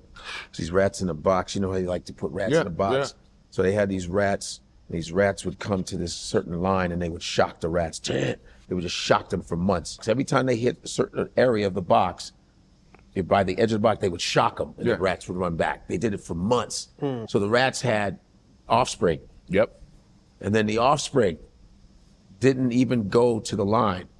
The offspring, before they got, the offspring would never leave the box because it was literal it was trauma. So what Godfrey is describing describing is this type is what we call epigenetics. Epi is the Latin prefix that means above. And so epigenetics is this program that sits just above your DNA. So like we call it, it's not a modification where they actually changes the DNA, but if we talked about it from a construction standpoint, it wouldn't be me knocking down a wall, it would be me painting over an air conditioning vent. It doesn't change the structure of the room, but it changes its functionality. We first learned about intergenerational trauma when we saw clinicians looking at their rosters and all their clients were the children of Jewish Holocaust survivors. These kids had never been in the Holocaust. Right. Where's the progress in 2026? Where is the reparation and the delineation? Kwame, the delineation is happening. As I told you, reparations is going to take another 5 years. If anything, 5 years. 5 to 8 years. Remember when I said I give you the number like 5 to 8 years that Black Americans is gonna get reparation, and as I told you, Kwame, it's because white people can't work with each other. You know, they always need black help or they need a black common enemy so they can work and bond together. You know, so that's why. You know, it's not that, like I always tell people that it's not because they're hard workers and they're better and it's their system. They lose it. Like, come on, let's personally be honest. If I was a white supremacist and if I'm getting all these handouts and this resources to be greater than anybody, why aren't I the scholars of everything? You know, so that's why I always explain to you, Kwame. It's not, to me. It has never really been a black and white thing. It's because if I put you in a certain type of situation, and all of a sudden within 200 to 500 years, your population is doing way better than us. There's a problem. That might be saying that you are the weakest. You have weak genetics, and inferior towards white America. They want to be considered the greatest. So you have to. The thing about it, when you lie, you got to keep on lying. When you fake who you are, you still have to put on that persona everywhere you go of who you are. You know, that's why I always gave up on trying to be the nicest person in the world. It's just be me. That's why I always tell the greatest quote I will ever tell y'all and I'll ever give to y'all is be you because everybody else is taken. You know, that's the quote I can give you. Be you because everybody else is taken. Be yourself. FBA's gotta hurry up so us tethers can leave America. We waiting for delineate. But the Kwame, let me ask you a question. I'm glad you say that. Why are you waiting on Black Americans to leave town? This is the thing I had about. This is the. So I had a conversation with Shabaka. I told Shabaka, why are you waiting for Black Americans to succeed when you're wasting your age? Because Shabaka's 74 years old. 5 more years of Shabaka catch fucking get bit by one of them Zika viruses, them Zika fucking mosquitoes in fucking Africa, he's gonna die. So it's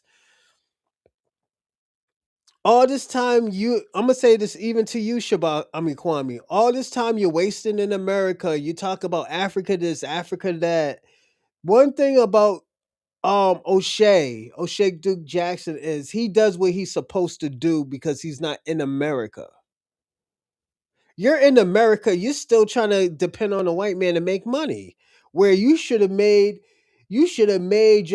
the way for your African brothers and sisters in Africa to make money. But Kwame, what you know and I know is that Africans don't work together. And it's because it's more of a tribal thing. And I wish you was there probably 2 weeks ago where I did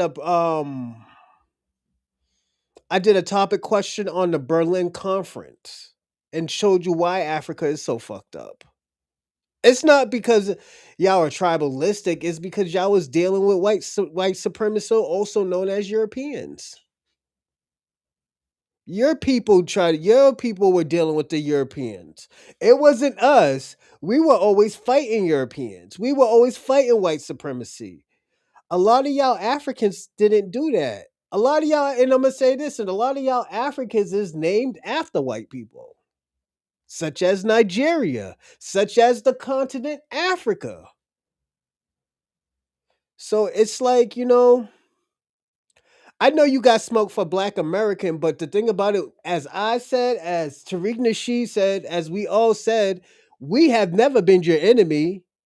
We never really have beef because we don't want nothing from y'all. We just want y'all to mind y'all fucking business and do what you have to do. Stop putting us under flat blackness. I personally want you to help Jamaica before you help Africa. That's your homeland. Jamaica's your homeland. But you want to help outsiders become great before you even help your own people. You know, Pan African banks just invested $5 billion into the Caribbean, and we were working on a reparation. No, you're not, Shabbat Kwame. Kwame, that's a lie. You're not.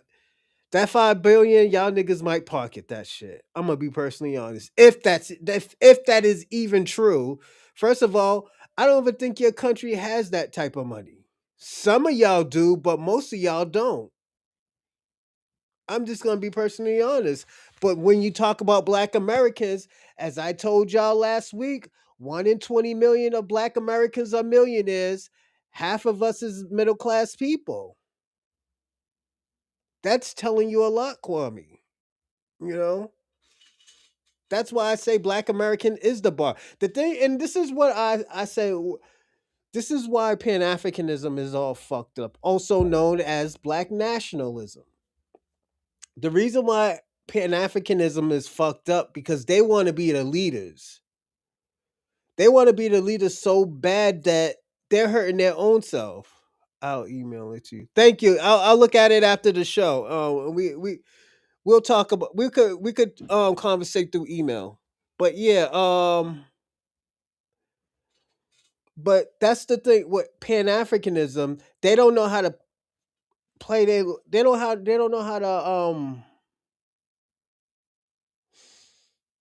know how to play their spot.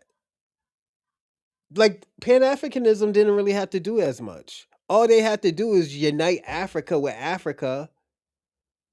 Then if you wanted more of a population, you should have got Brazilians. But Brazilians have more African blood than most of these Caribbean people. That's why if you ever notice, Kwame, Brazilian has African influence. We know, and they're Portuguese. They would be considered Portuguese instead of Spanish. So give me a second. Oh, that's you, Kwame. Hey, Kwame. I'm not taking calls right now because I got stuff to do after. But I just want to talk about this for a little bit. I can't take no calls right now. Um, but yeah, I think that's my whole issue with Pan Africanism. You know, Pan Africanism don't Pan Africanism don't know how to play their spot. Instead of telling us all go back to Africa and fix Africa, let's fix the unity that we have in all these other countries. To me, come on, take his call. Um, all right, I can do 10 minutes. All right, Kwame, call back. The audience want to hear from you anyway, so yeah, go on, Kwame, call back. I'll open up the floodgates for you.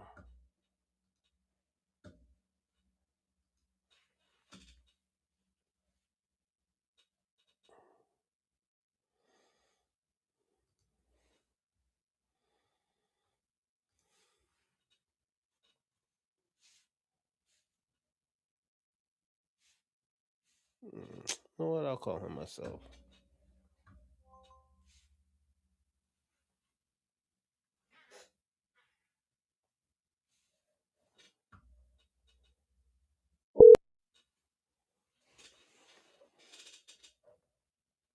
Hello? Please leave a message after the tone.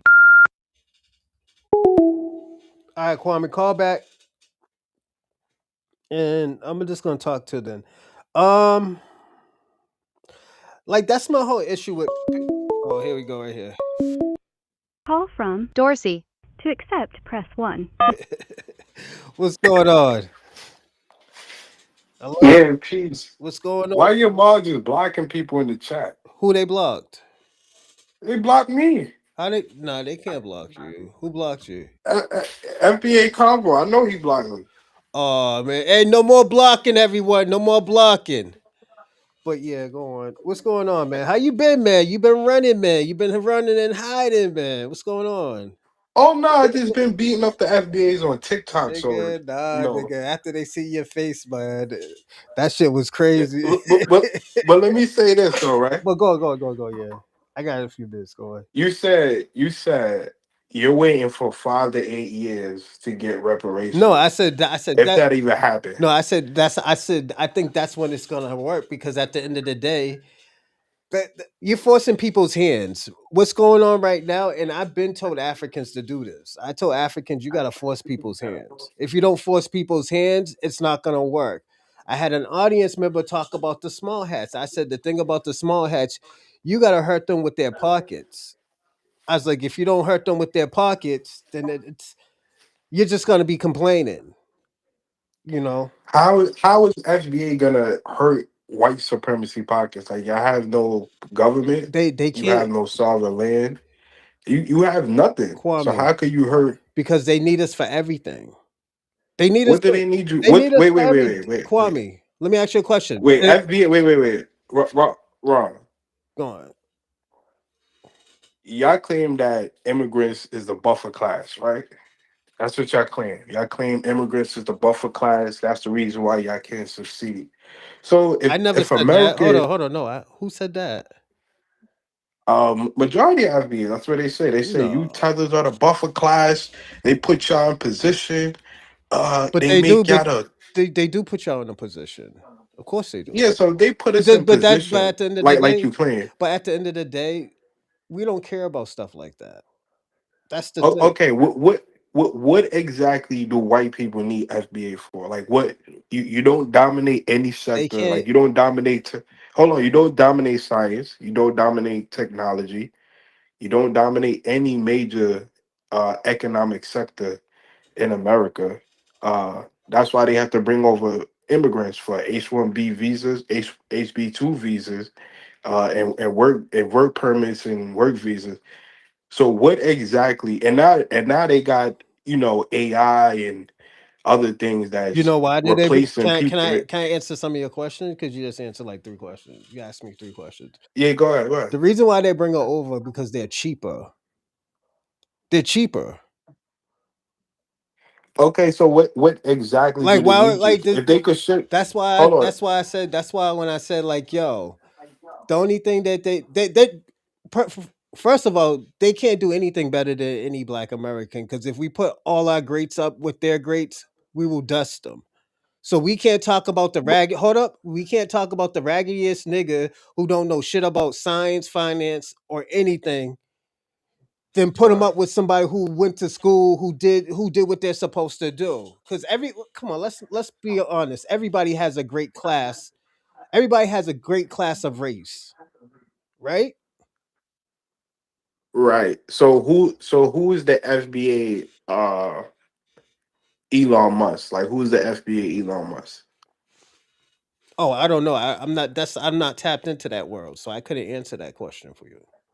Okay, so you don't have a No, no, FBA Elon no. Musk. Listen, I said I can't answer that question because I'm not tapped into that world. I just told you that. I didn't tell you.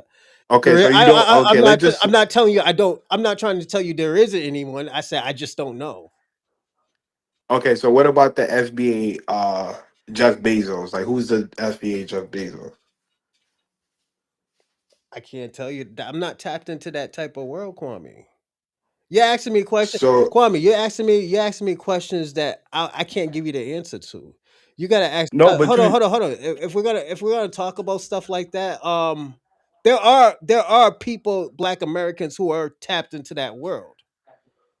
the, the reason why I'm asking Go on. the reason why I'm asking that because you said white supremacy they need FBA. So Yeah, well, let me just say, white supremacy they need Bill Gates, they need Jeff Bezos, they need Elon Musk. So I'm asking, what is the are those percenters? comparable Are FBAs? those percenters? Huh? Are those percenters? What you mean? Are those percenters? Are those like rare people? I mean, yeah, but they Okay, so why represent are a we certain. talking Hold on, about hold on, hold them? on, hold on, hold on. They Right. they represent a certain class in white America. Kwame, why are we Like talking like you about don't. percenters, people that are probably will barely ever reach that status? What do you mean? Hey, Most no, white people dominate STEM. where at? What do you mean? Most of the scientific advancements in America they come from white people. Most of the technology Kwame, it comes from white people. Most of the engineering come from white people. Most of the manufacturing come from white people. So I'm trying to see what exactly would white America need FBA for. Kwame. Again, you don't know that stats. I don't know that stats. We're just going on what niggas told us. I don't know No, that. no, no, no. These are tangible stats that we could look at any Hold on. So did you already look it up? yeah, white So people so dominate what's the percentage? dominate those sectors. What is the percentage? Because Around oh, 80%. because Hold on, let me give you the hold let on. me When give you my the area, the area that I'm in, it's mostly Black people dominating. like what? Like if I go down to Boston and stuff, and you're talking about engineering, it'll be a whole bunch of Black people. Yes. Okay, so there's a manufacturing company in Boston right now called Boston Engineer that make robots and Mhm. AI tech. Is it Are you telling me an FBA on that? is it new? No, this been around for at least 10 to 15 years. Nah, it couldn't be. They make robots, they make AI technology. So I want to do an FBA on that in Boston. No, not in Boston. No, not that. No. And plus, don't forget now in Boston, even though there is a lot of engineers in Boston, Boston is being integrated. It's hard for them because people keep on shooting shit up, and that's not even Black people. That's fucking Spanish and Cape Verdeans and Dominicans. Okay, sure. So, But if you don't dominate anything in America, what exactly like you Kwame, you what you are you know like talking white people about? Hold on. They, There's they Kwame, there's a Kwame, movement Kwame. Do they dominate that in their community or in the black community? in the black No, they community. don't, Are Kwame. you on a Kwame, wait? Are Kwame, you on a hold computer on, and an hold on, hold iPhone on, right hold on, now? Kwame. White people don't even like black people, so they stay away from them. So why would they go into their communities? That don't make sense. Brother, do you own a laptop? Kwame, we're on a laptop now, but Kwame, we're not. This But Kwame, did the Kwame, FBA make the Kwame. laptop? They made the components of it. Yes, without the black components, there wouldn't be a laptop. Are you serious? Okay, what's the black components of the laptop? Um, yeah, you got me thinking, Kwame. I don't know, Kwame, but I know black people made the But components. you're the one making these claims. I'm not No, no, making. no, You're the no. one Whoa, whoa, making whoa, these whoa, whoa, claims. whoa, whoa, whoa. No, you asked the question.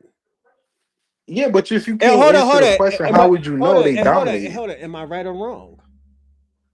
No, they don't need black people in America. So the black people did not. We're talking about the components of the laptop. Did they create What them? exactly? What? Okay, give me the components Yeah, that Kwame, FBA. Kwame, you're throwing shit on the wall and you're just trying to make an excuse. I told you that they need, but my opinion was they do need black people because at the end of the day, white people can't do shit by themselves. They tried, Kwame. Historically, they tried, Kwame. Am I right about that? They have tried to do it by themselves. They have tried to make this country by themselves. And what happened, Kwame? They what? Yeah, they need the slave labor. So did they do it by themselves, or did they even do No, it? I mean, it. If you're talking Kwame, about slave Kwame, labor, Kwame, hold on. Let me answer the Kwame, question. Let me Kwame. answer the We're question. talking about inventions too. They couldn't invent anything either without Black America. Okay, so give me some Hold on. key We're inventions, talking about even universal, from the stoplight to the gas light to electricity to the light bulb. These niggas was living in the brother. Y'all gotta stop. Y'all gotta stop regurgitating Kwame, things that's not facts. No Kwame, black person invented the light post. No black person invented the light bulb. Kwame, No black person invented electricity. Y'all gotta Kwame, stop Kwame. regurgitating. Have a nice day. Have a nice day, Kwame. But keep Hey, listening, bro. yo, give that money for the foundation for the GoFundMe. I got you a sermon donate. Nigga, no, Kwame, you've been saying that for 3 months, man. Have you been on a run, man? Bro, you just sent me this. You just sent me this GoFundMe link today. Okay, good. Support my. And you better be at the show too. When I have the when I'm in the film festival, you might better be there, man. You talk a Oh lot of yeah, of shit, course. all this. Just I'm gonna keep do it. I'm gonna updating the do it in New details. York too. I'm gonna do it in New York too. You and all that Shabaka better be there. Y'all talk a lot of shit, and I give y'all a lot of. I give y'all. I give y'all a platform to talk your shit. I don't care. You can talk your shit, but I didn't. Yeah, I mean we the one that add value to your platform. I mean FBA Convo don't add no. No, y'all. No, you're a component, but you're barely on here because you're running from ICE. So that's what I heard. Like I said, he's running from ICE, but yeah, this is why I didn't want to get into the conversation is because it's when you throw shit like that, when you throw shit on the wall, you're just trying to like as Tariq Nasheed always say, you're trying to make the shit stick. You're just saying a whole bunch of stuff. I just named like 4 or 5 different things, and he's telling me that it wasn't true. Then I try to ask him, I was like, yo, that's not my that's what this is the thing about people. I don't like to answer questions if I already told you, yo, I don't know nothing. That's not my world. I don't live in that world. I don't live in the Jeff Bezos world. I don't live in the Jeff Bezos world. I don't live in the Elon Musk world. Elon Musk is African. He's an African American. So Elon's kids is African American. It's just it's not my world, man. So I don't know nothing about that. I don't like my if hold on. If you really wanted to ask about stuff like that, you'll ask my uncle. My uncle knows all about that shit. He knows about the stocks and bonds. He knows about building companies and stuff like that. He knows how to build enterprises. Me, I don't know nothing about that. I know how to market a bit. I know how to do a little bit here and there.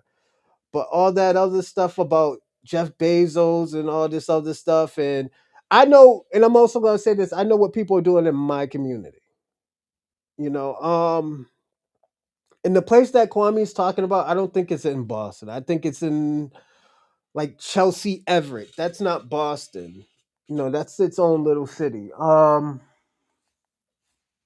But yeah. Definitely everybody don't forget to donate to the GoFundMe. Brother Morningstar Sir Adams, great portrayal. So that's my short film that's actually coming up soon. We will start recording soon, but definitely donations helps the progress of it as well. So I will say that. But just like I said, just arguing with people and stuff like that, then when you ask them how Africa's doing, they're gonna say it's white supremacy too. It's I'm gonna say, like I said, Black Americans.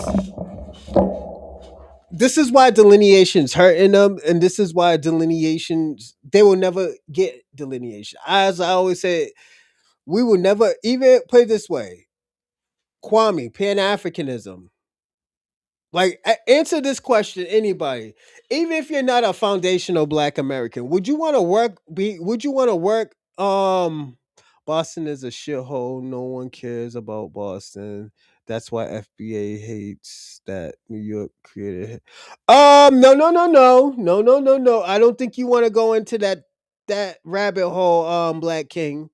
Even your fellow African told you Black Americans built that. And Boston is known for the city of champions. Yeah. Boston is a shithole. There's parts of Boston that's a shithole. But but Black King, you're from Idaho, man. You're from Idaho. You're from a potato state, man. Like, come on. You can't really talk if you put it this way. Black King, you can't talk if you don't got solid streets.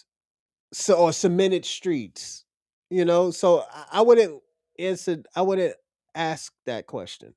um but yeah, like I was saying, everyone,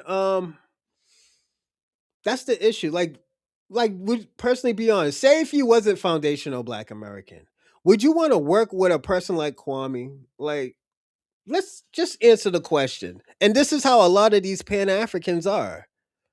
They always got to be in charge. This is why they're pushing that title leader on Tariq Nasheed. Tariq Nasheed is probably a scholar or an elder. You know, that's what I would say. I think this is the problem with a lot of these foreigners, these Black foreigners, and these Pan Africanists.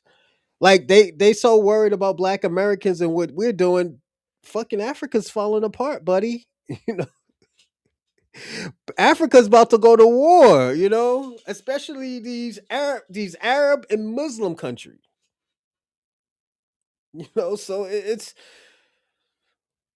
instead of worrying about us, you should be worrying about your country. This is why I always tell people all the time. It's like sometimes it's Tariq isn't a scholar or an elder. Well, that's why I said he's a scholar I think he's a scholar. Elder Tariq Nasheed is only 11 years older than me. So yeah. Um What kind of drugs do you buy in Boston? I don't do drugs, Black King. Yeah, I don't smoke weed no more. No, only thing I buy is probably red wine and steak. You know, well done steak. So that's it. We eat good over here. I eat good over here. So I don't know. I don't know what you're talking about. I don't know your type of lifestyle. Drugs and all that. Are there a lot of drugs in Boston? Yes. When you go to Mass Ave, yes, it's a lot of drugs. They call that methadone methadone Ave. So Mass Ave is, yeah. Um, but everybody always, but Black King, you're saying that, like, the Africans cannot worry about the FBA code if anyone else analyzed the data. The FBA's is the one complaining about Africa the most. No, this is the problem, Black King, and this is why I want to delineate from y'all. Y'all can't adapt to our culture. That's the problem. You can't adapt to our culture. You can't adapt to Black American culture. So I feel like, yo, if you can't adapt to the culture, yeah, maybe we need to delineate from you. Maybe you need to be your own little, group in America. If you want to be African American, you can be African American in America. But Black Americans is gonna be their own little title. You know, that's why,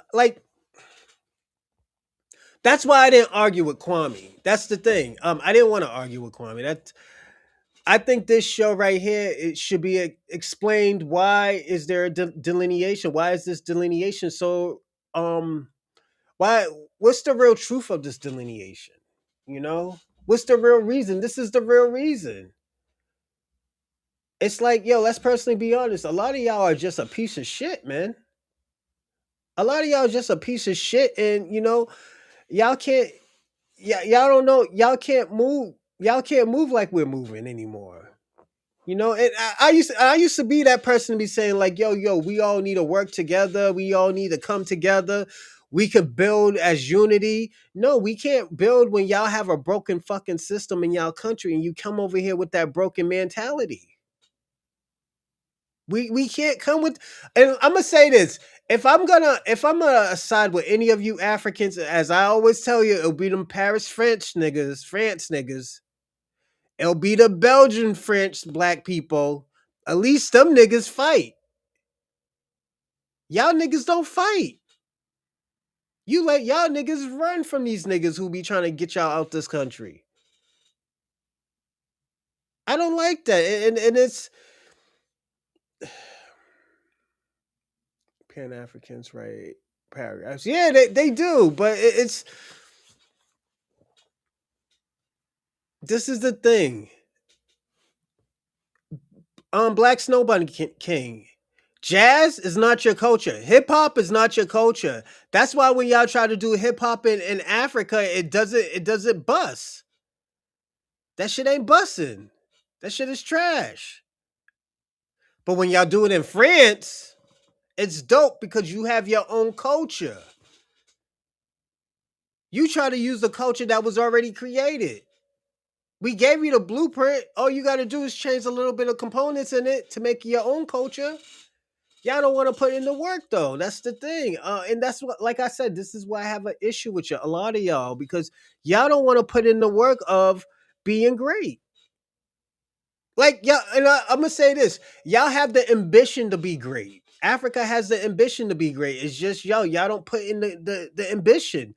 Y'all put in the ambition of making the white supremacists rich. That's all the ambition that y'all have. And it's sad, and to me, it's disgusting.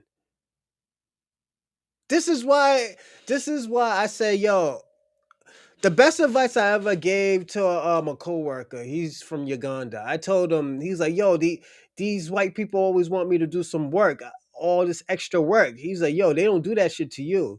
I was like, do you show your teeth? He's like, what do you mean? I say, when you smile, do you show your teeth? When you talk, do you show your teeth? He said, yeah, that's why you get all that work. The nigga who shine and grinds their teeth and shucking and jiving and be under the manager, yeah, those are the niggas that will sell you out, and they know that. These white supremacists know that. They know that. The white supremacists know that. And not every white person is a white supremacist. It's just a lot of these people who is under that umbrella is, who they spew that nonsense. And the thing about it, you don't even have to be white to be a white supremacist. That's the crazy part. FBA's is a new age cult that is separates the great culture of educated Africans. I'm gonna say this, Black King. I think we do need to be separated, though. I'm gonna be personally honest. I think we do need to be separated, just for a little bit. You know, because you know why? Y'all have this nasty disdain about us where, you know what, we don't need to be around you. We do need to separate. We do need to separate.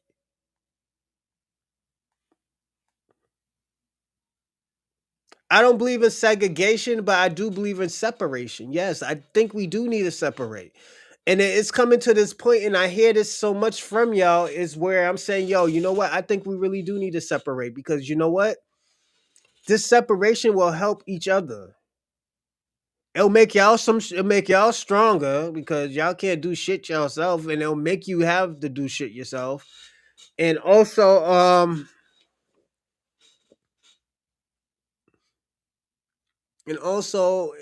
with us, we can get what we need. We don't need nobody, confusing or cosplaying or disrupting of what we're doing over here. Like Black Snow Bunny King. What you're doing right now, you're disruptive of what's going on over here. We're talking about the reason of delineation. All I heard from you, Kwame, and other people were complaining.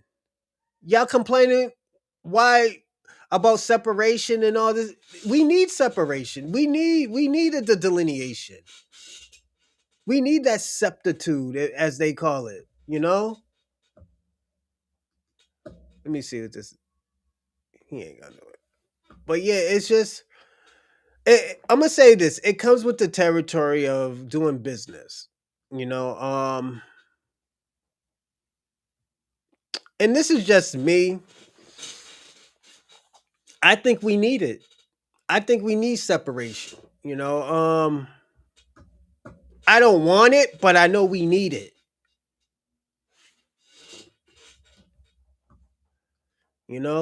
I think we need it. Like I said, I don't want it, but we need it. The disconnect that you Africans have with Black Americans is a problem. It's a problem. You're fucking up our shit so y'all can get a little bit of crumbs, so you could be accepted in America. And it's like I said, a lot of y'all Pan-Africans, it's just sad, man, how y'all are going out. Y'all going out so bad, man. It's.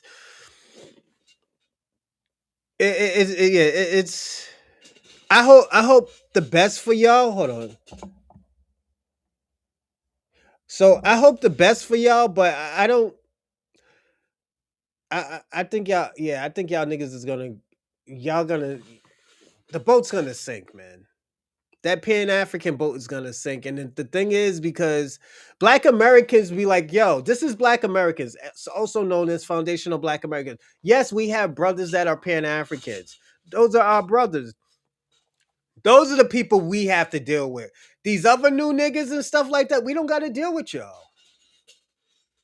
We don't gotta deal with y'all. And the reason why we don't gotta deal with y'all, because y'all are not our people. Y'all got some other bullshit going on right now where y'all niggas is about to get deported.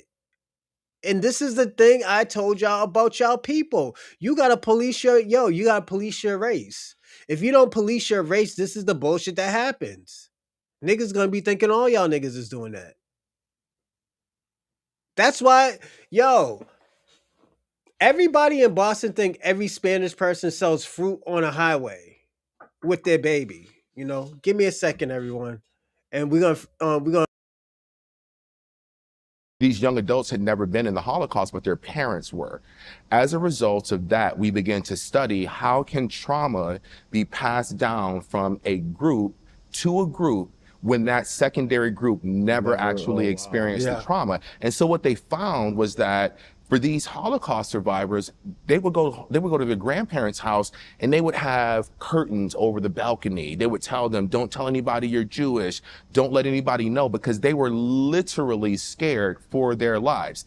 That across generations implants on our DNA, like I described, this epigenetics. And when we're talking about these interactions and how we interface with one another, how we interface with others, it's not just about learning. It's about understanding that you deliberately have to make a decision that is different from your automatic thought, because it is ingrained in you to develop separation as a result of years and years and years. When we talk about people who moved from South Carolina to Chicago and passed for white, they weren't self-hating. They just wanted their lineage to live. That's it. They just wanted to survive. They knew that people were hanging from trees. My grandfather would see people hanging from trees when he was growing up. And so if I had, I can't say I would, but if I had the ability to pass as white in 1921, I would have passed. I might have. I would have been in I might have. And hitting so golf balls. listen, and so we have to begin having this conversation with a level of expertise and depth that goes get passed down. Okay. So when we think about indigenous Americans and we think about right now, when you look at the outcomes for indigenous Americans, they are dying earlier from heart disease. They are having alcoholism problems. There are problems with education, substance abuse, domestic violence, every negative tick point that you can think about as it relates to sociocultural outcomes, you're seeing inside indigenous communities, early childbirths, early child deaths, everything. And so what research is showing us is that these things are connected to the time when the colonists arrived on this land and they would take their kids and ship them to boarding schools way across the nation. They would tear their families apart. They would intentionally give them diseases. And so now you have this small population of individuals who are experiencing this really, really unique trauma. What happens is the stress associated with that impacts the way that our DNA reproduces itself. And again, remember, we're not talking about a DNA modification. So I'm not talking about things that create developmental disorders and things like that. We're talking about the directives over it. And so one message that they've given is that a part of the concern with alcoholism and substance abuse connected to this epigenetic problem is that there may not be enough messages from this new transmitter that's happening to produce the right amounts of things that bring in your cortisol. So now you may be able to de-stress. Cortisol is the chemical that runs through your body that makes you experience stress. And then we have mechanisms that reduce that cortisol as it runs through the blood. Epigenetics could, in fact, reduce your ability to reduce that cortisol and regulate it. And so suddenly, because of epigenetics, may be abnormally stressed and my chemicals in my body are not responding adequately how some people could have to high break blood it down. pressure, So it's hard to pin all the specificities on it, but the fact of the matter is as a result of racial stress and racial trauma and all these experiences, it's not just a mindset. Our DNA is literally impacted by how colonialism is played out across generations. Hence why you said it probably wouldn't happen in our lifetime. That's right, because we are now, epigenetics is just probably, the study of epigenetics is probably just 30 years old. We still got Black women dying on birthing tables at 5 times the rate as white women. And so we're just now digging into the true gravity of it. We're just getting past the superficial part. And so, that's why I don't think it would be, done in our lifetimes. I was lucky enough that my great grandpa lived till I was 21 years old. And the amount of time, the frequency with which he used. Me too, man. My great granddaddy died when he was like 92. That nigga was out here getting busy. That nigga had like 14 kids though. Nigga had mad kids.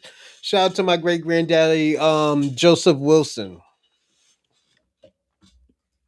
The N-word to describe Black people he liked, Black people he didn't like, white people. It was astounding. And I look generations down, I don't use it in that same way that he used it, because his use of it was a trauma response to the frequency with which he was called it as a boy in Jim Crow, North Carolina. And so for him, he was freeing himself of all of that with the frequency with which he used that word.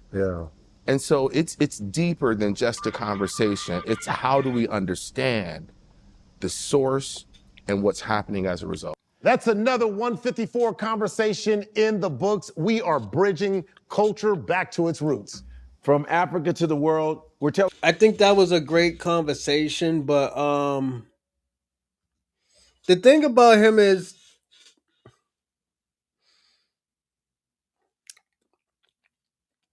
I want to say this. Like, people be dying on the tables, but at the end of the day, is it because with the food that we have in our body? I don't think it was from trauma or anything. People are trying to make it like it's a trauma thing that we're dying. I think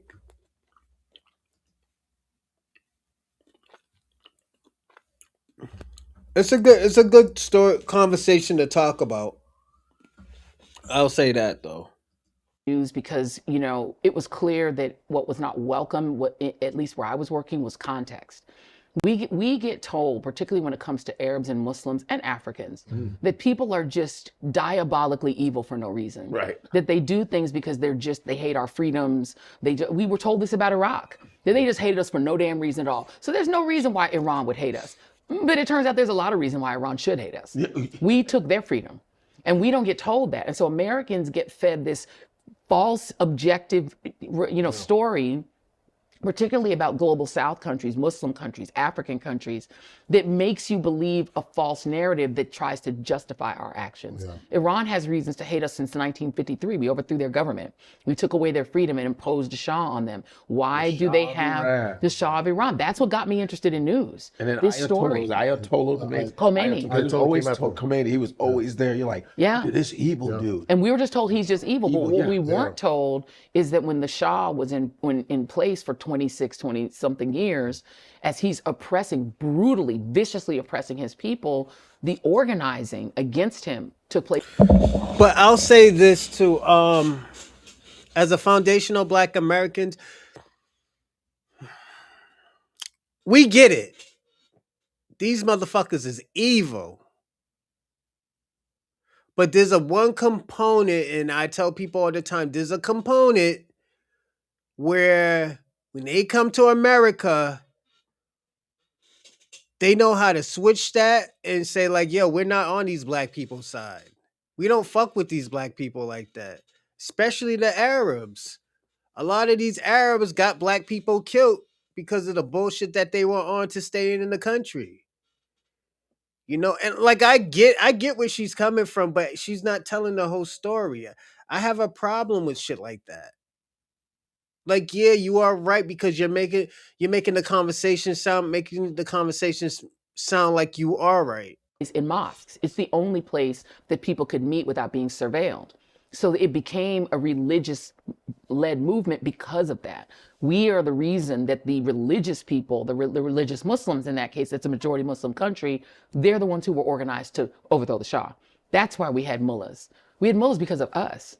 And we don't get told that because that's an inconvenient narrative. That guy dies, this guy Khomeini takes over. We're just told he's just diabolically evil. Now, I'm not saying that that regime is not bad. But by the way, our regime is not good. Our regime has secret police. They have secret police. Our regime is oppressing women, taking away abortion rights, taking away women's rights in like 26 states, some states where they're trying to have the death penalty for having an abortion. They also oppress women. They have the highest rate. So she's exaggerating. I don't think it's going to come that. I don't think it's going to be that bad. You'll go to jail, But sometimes if you want to do something, let me tell you something. If you really want to break boundaries, you got to be a fucking felon. You got to break the law to be. This I'm gonna tell y'all niggas. This is what comes with being a revolutionist, nigga. When you go to jail, when you have the FBI breaking into your fucking house, my nigga, you're a revolutionist, and you don't go to jail. You's a revolutionist. You're a poster boy of a revolutionist. So let me tell you something. Her fake blackness, and this is what it is. It's fake blackness. Black Americans have seen this shit for years. It's so bad that we could be blind and know that there's something up. Of women who are in STEM careers, we're kicking women out of the military, out of university. We're saying that DEI means women can't be hired for high positions in the sciences. We're marginally better. And we're doing it for Christianity, they're doing it for Islam, right? Yeah. So it's like we don't get told those things because it would take away the kind of American exceptionalism narrative that makes it easy to take our people. That's cap. And this is the only thing about Godfrey. Godfrey knows that's not true. And I get that you're trying to let her talk, and it comes to a point, I'm going to tell people all the time, it comes to a point where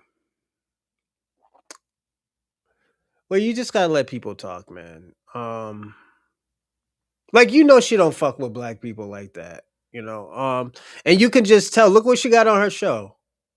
Look what she got on her shirt. But she's talking about blackness. She's talking about blackness, but look at her shirt. It says it all. It says it all, man. And send them off to die in a war that we have nothing to do with, that we don't want. And so I have a problem with the news media not providing context so people understand why these oligarchs are sending our kids off to die in Iran. Why are we doing what Israel says? We need context around that. Israel oppressed the Palestinian people since really 1967, you could say 48, when they drove 750,000 Palestinians out of their homes in the West Bank. Many of them drove them to Gaza. These people grew up in refugee camps. They've never had their own state, the state that was promised to them by the UN. They're living in an open air prison where they can see the sea, they can see the beautiful ocean, but if they go out into it, an Israeli warship might actually shoot and kill them. That happened when Ayman Mohyeldin, my colleague, was standing on the beaches of Gaza. Some kids were kicking around a soccer ball and they got shot dead by an Israeli warship that killed them in front of him. Whoa. And what happened was his coverage of it and his passion as a half Palestinian person himself, he is considered the bad guy, that he's not objective. You know, that's what objectivity does to us. So I feel like the news media is failing because they're not telling us why people are doing things. The context that you're talking about, because the context is so important in how it's delivered. And you said something too, the inconvenient truth. We're not getting the full picture because it's an inconvenient truth.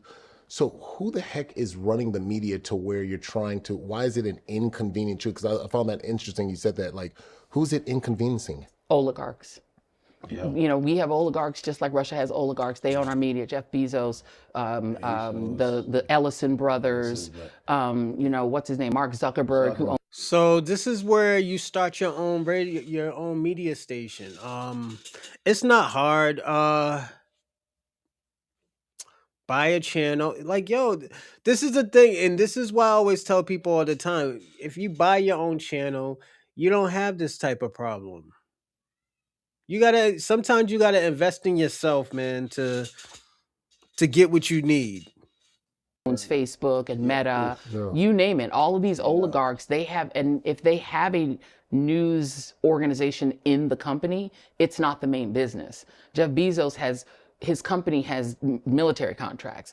The Washington Post is just one of the little businesses he owns. Amazon is much more important to his bottom line. He doesn't care if you're getting the truth from the Washington Post. He wants the Washington Post to not get in the way of his other business. Yeah. So he needs the Washington Post to report in a way that doesn't piss Donald Trump off. Yeah, and you know, you were saying this too, because you were talking about the news. Fake and news. How fake news. Fake news. Yeah.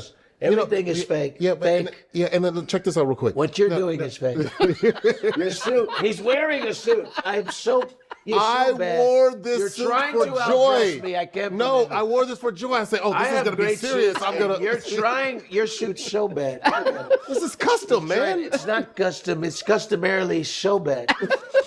It's so bad. I can't believe it. I can't believe it. As soon as I said, I was like, oh, wait a minute. Because he went like this. How do you go from orange to black? Wait a minute. You saw it. I saw it in your eyes like this. Comedic genius, but I did it. Healthy brain fat act. I thought it when I saw him, I go, yo, this dude's trying to out because Joy Reid is coming. But yeah, this is the thing I have. This is. You go fight Iran for the white. No, nobody ain't fighting in no Iran war, nigga. You crazy? We're not doing that. And I'm gonna say this. And I'm gonna say shame on you, Shabaka. And the reason why I'm gonna say shame on you, because if a black American wants to do that and they feel patriotic doing that, I'm not gonna be like, oh nigga, use a coon for it. I can't do that because at the end of the day, he's doing his own due diligence. He feel like that shit's right. Let me ask you a question, Shabaka. Why aren't you in Nigeria fighting that war? Or why aren't you in Sudan fighting that genocide?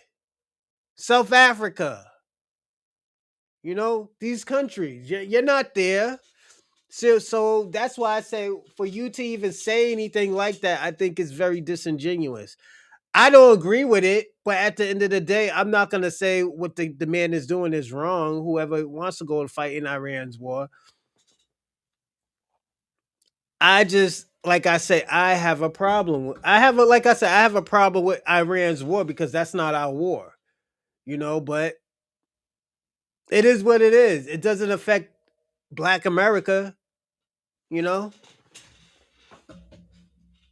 Entitled and unintelligent while benefiting from the doors that Black Americans bled to open.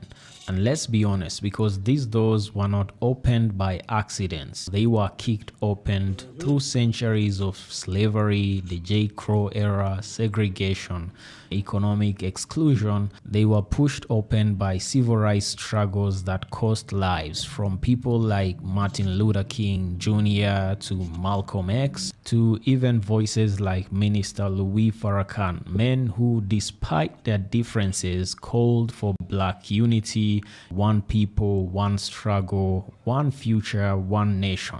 Yet here we are. Instead of unity, we are seeing resentment. Instead of solidarity, we are seeing suspicion. And instead of a shared history, we are seeing competing identities. So what's really happening to the Black community right now, especially in the United States? Let's take a look at these videos that I have compiled for us to understand exactly why Black Americans are calling for delineation.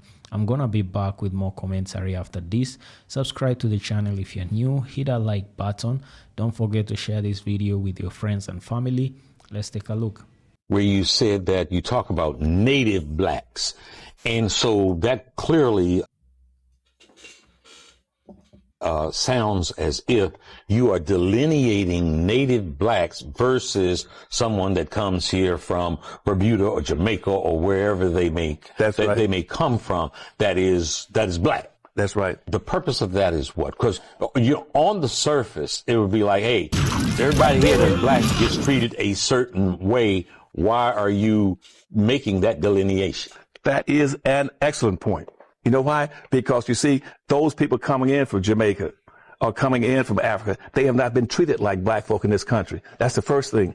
And secondly, historically, they haven't had those historical experiences. This is why I always say, I say they have immigrant experience, not Black American experiences. And there's nothing wrong with that. It's just, we got to be personally honest about it. They come in here voluntarily. When they come in here, they bring some cultural aspects from Africa. They can go back anytime they want. But the black people in this country have been exceptional people. Nobody's been mistreated, maltreated like them. The black folk are exceptional. They're the only people that came here forcefully. One. Two, they're the only people that denied their humanity. Three, they were the only people denied a right to enjoy the fruits of their labor. Four, they were the only people denied the right to participate in government. Five, they were the only people denied the right to vote. Six, they were the only people denied the right to have an education. Seven, they were the only people denied the right to have a business. Eight, they were the only people that participated in every war that this country has had since its founding, but whose mother country has never been against this country. All those immigrants come from countries where they fought America. And they came in. And seven, that they are the oldest and most patriotic people in the country. Not the Confederates in the South. They're not the most patriotic people waving the Confederate flag. The most patriotic people in this country are black people, native blacks, because you see 99% of all those blacks have been direct descendants of slaves. They've been here before 99% of all the other people ever arrived in this country. They are special people. And because they're special people, they need to be recognized, appreciated, and reparated for what they've done in this country and building this country. They're the ones that built the bridges, the roads, cut the timber, the trees, and cleared the land, raised the tobacco, cotton, indigo. They're the people that fought to raise in every war to protect this country. The people coming from Africa or coming from Jamaica didn't. They came here voluntarily. And the most important point on this is if you lump them with black folk, then you give the dominant white society a justification to say we don't owe black folk anything. Because you see, the blackness black people's blackness is more than just color. It is their heritage, it's their history, it's their code of conduct, and more importantly, it is their badge of honor, and it symbolizes the indebtedness that this country has to them. This country does not have an indebtedness to people coming from Africa. They only have an indebtedness to people coming in from the Bahamas. If you lump black... So what he's saying is super dope. And that's Claude Anderson. That's Dr. Claude Anderson. That's the guy who FBA was kind of coined off of. You know, it was the inspiration and influence of the word FBA. So Claude Anderson. So shout out to another elder. That's an elder, you know. Black folk in there, you deprive black folk of the benefit, the debt that's owed them. Don't do that. Africa are you from? I'm from America. That's what we're saying. Just like a Jamaica. Just like a no, hold on. Just like somebody from Jamaica, they're not going to say what country in Africa they're from. Somebody in Haiti is not going to say what country from. They're going to say they're Haitian. Because they were closer from what is it called, the triangular slave But trade. then when you ask them that question, they're not going to have a definitive answer. That's because they're already in their own community of Caribbeans, the Haitians, Jamaica. They're all like in one bowl. Just as But far. Black Americans are in their own bowl. Look, that video is ridiculous. That woman is ignorant. Asking Black Americans where they're from, and then not accepting our answer that we are from America, because our ancestors have been in America for the past 400 to 500 years. Our ancestor has fought in every war in this country. Our ancestors' blood, sweat, tears are in this soil.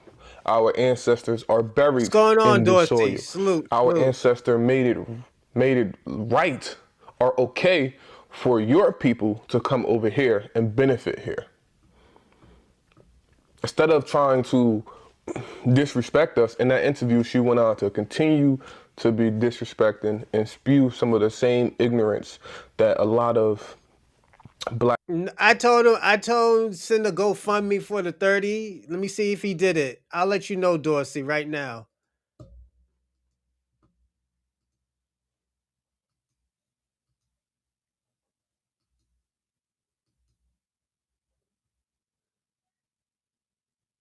Yeah, that nigga didn't send no money. Kwame's broke. I think Kwame's broke. That nigga's hurting. Dorsey, I think he's hurting. Homie's hurting. He still didn't send that money. Nah, he's broke. Yeah, I think Kwame's broke. It's all right. That's why I was like, yeah, he came on the show too, so I do want to say that. Kwame emailed that $30. No one is disrespecting the FBA code. Delusions.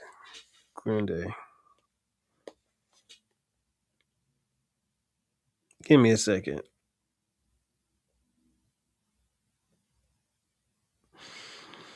I'm gonna say this, everyone.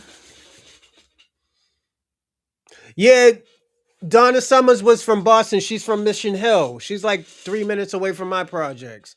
She's from Mission Hill projects. You know, so yeah. I love me some Donna Summers, yeah. The Ice Queen. No, is it the Disco Queen? Yeah, it's the Disco Queen. Love me some Donna Summers, yeah. I was saying send $20 on equal for right as well. No, just sending a donation to the GoFundMe. That's all. That's all I asked. I was like, don't send no more donations. If you do send a donation, do it Cash App so I could send it into the donation. So yeah. But thank you, Dorsey. I do appreciate it. Salute. But yeah, it's I want to say this. This is where all this delineation is actually coming from. I don't know how y'all mind progress works. Process works where y'all think y'all gonna disrespect us and we're gonna be like, well, you know what? We're gonna take the disrespect. Nah, it's gonna be like it's on some shit like where you disrespect us, we're gonna cut your ass out. We're not gonna be like, oh well, he didn't mean it that way. Nah, nigga, you mean it how you said it. You know, you fluent in English.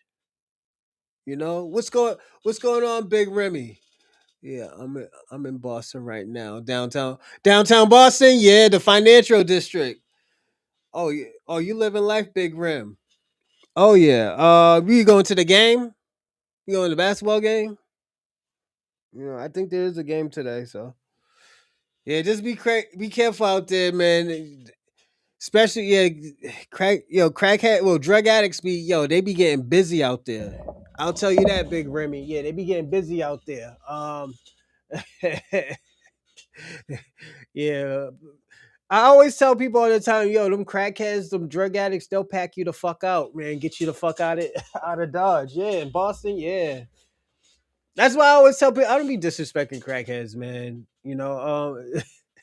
Crackheads be getting busy out there. But yeah, is it delineation is a welcome. African Americans will be better off when no, I'll say this, Snow Bunny King. I'm gonna say this, Snow Bunny King. It wouldn't be better. I'm gonna say that. If we ally ourselves with Africans again, I don't think it would be better. I think they'll fuck around, sell us again. You know, I think they'll sell us to, going to Pure Oyster. Oh, okay, yeah. You're gonna have fun. You're gonna have fun. Yeah, you're gonna have fun. But yeah. Oh yeah, he's gonna have fun. Yeah. But yeah. And after that, you probably might go to Back Bay, roll your joint up. Yeah, you'll be good.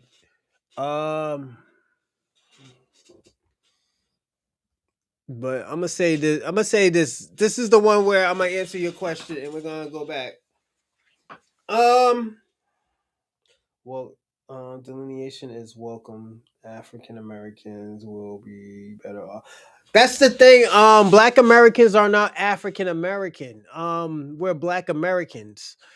And the reason why I say that because Elon Musk kids are African American and they're white as butter.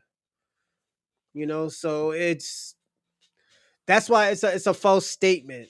That's why I say be kid. That's why I say those words right there is very dangerous. Be careful with those words, Black Snow Bunny King, because you know what? Those words can be infiltrated by South Africans, the Afrikaners, as you call them. So again, be careful. Let me see. Who's it? What job FBA representation? Clients is sitting home doing nothing. Did little to Shabaka. In the state of Florida, Dr. Claude Anderson opened a lot of doors for a lot of Black Americans back in, I think, in the 60s, 70s. So yeah, you can't say that. Yeah. But shout out to you, man. Yeah. What's going on, American Dream guy? But yeah, it's you gotta be careful with those words, Black Snow Bunny King, because again, I'm gonna say it again. Those words, African American, could be infiltrated like Afrikaners. The Afrikaners are white and they're Dutch and they're British.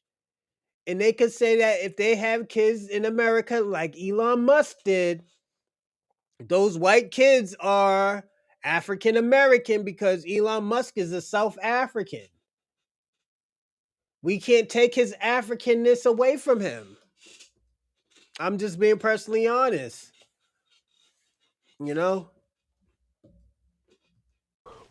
Disrespect us. In that interview, she went on to continue to be disrespecting and spew some of the same ignorance that a lot of Black immigrants do, when they should be thanking us that they're able to flee from their countries instead of fighting in their countries, building up their countries, getting what they deserve in their countries. They flee from their countries, come to here where we fought and we made it okay for you guys to benefit here. Instead of thanking us for that, applauding us, we get disrespect for what we've done, and that allowed you to come here and benefit. Instead of thanking us, you continue to disrespect us. And then he asked her, why don't you ask Jamaicans, Haitians that? She said, because they have their own bowl in the Caribbean, talking about their culture. This is why I did. You see now, y'all see why I did what I did last time when I say why don't y'all Latinos say that y'all African Latinos? Why don't y'all say y'all African Puerto Ricans, African Mexicans, African Dominicans, African Jamaicans, African Trinidadians? Y'all don't do that, but y'all expect Black Americans to do that. This is where I said that's a very concerned um topic that we would have to talk about. That's why I did what I did to y'all, just to prove a point. I didn't do it just to embarrass you. I did it to prove a point where it's saying that, yo, it just doesn't make sense to be calling ourselves African. We can't, why can't, I'd rather you say Afro American. I would have felt a little bit better. I would still feel offended. Don't get me wrong. I would still feel offended, but yeah. Like Black Americans don't have our own culture here. Black Americans have a multiplicity of cultures in America. American culture is Black culture. We have our own food, the way we talk, the way we dress. The only reason you were able to come to America and live here and benefit is because of what we done. So just like Haitians and Jamaicans, you don't ask them where they're from in Africa because you accept that they're from Haiti and Jamaica and they have their countries. Learn to understand that we are from America. We have our own bowl, our own culture in America for the past 400, 500 years. Stop being ignorant. At this point, you guys are being willfully ignorant because all the anti-Black American things you have in your heart. It's ridiculous. And for one, I'm sick of it. That's why I'm not for the whole all Black people come together. No, because until y'all learn to respect us, we have to gatekeep. That's where there's a problem at. And this is why I told you, Shabaka, you got to stop calling Tariq Nasheed a leader. He's a scholar. He's a foundational Black American scholar. He might be even close to a elder. Claude Anderson is our elder. That's our elder. Those are the gatekeeper or the elders. Claude Anderson. Let me ask you a question. Claude Anderson.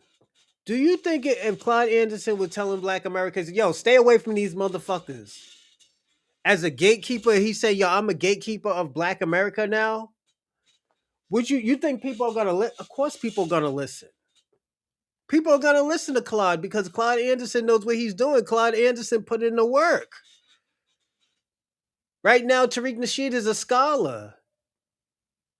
You know, he's getting busy out here, but once he hits some 60s and them 70s, Tariq Nasheed got to step back and let the young niggas do the work. Let the young niggas do the work. He did all the teaching that he's supposed to do in his time. This nigga did like almost 20 years worth of teaching. Some great teaching, not just any type of teaching, great teaching.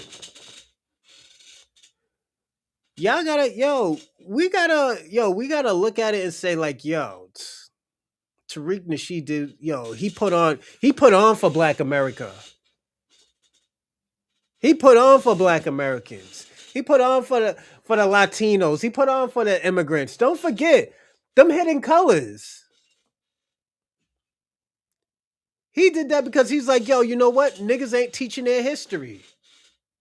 That's why when you go to Africa, they have to put hidden colors in. They have to show their history. They have to show those elders.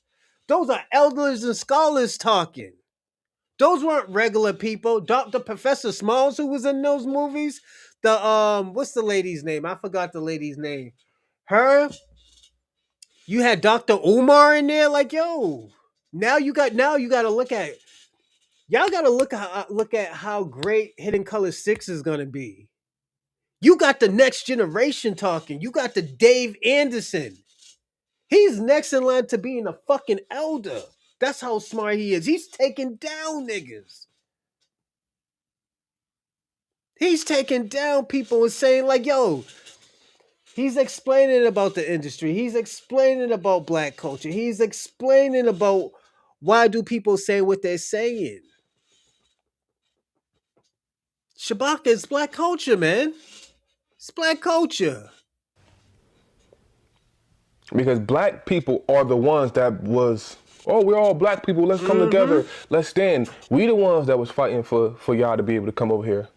We the ones that was fighting for them bills that got passed that allowed immigrants to come over here. Us. America accept y'all because of what we done. But now it's time to stop. Now it's time to put black Americans first and stop worrying about all these other immigrants because they come over here and continue to disrespect us. They come over here and don't respect our culture. They come over here and don't respect our history.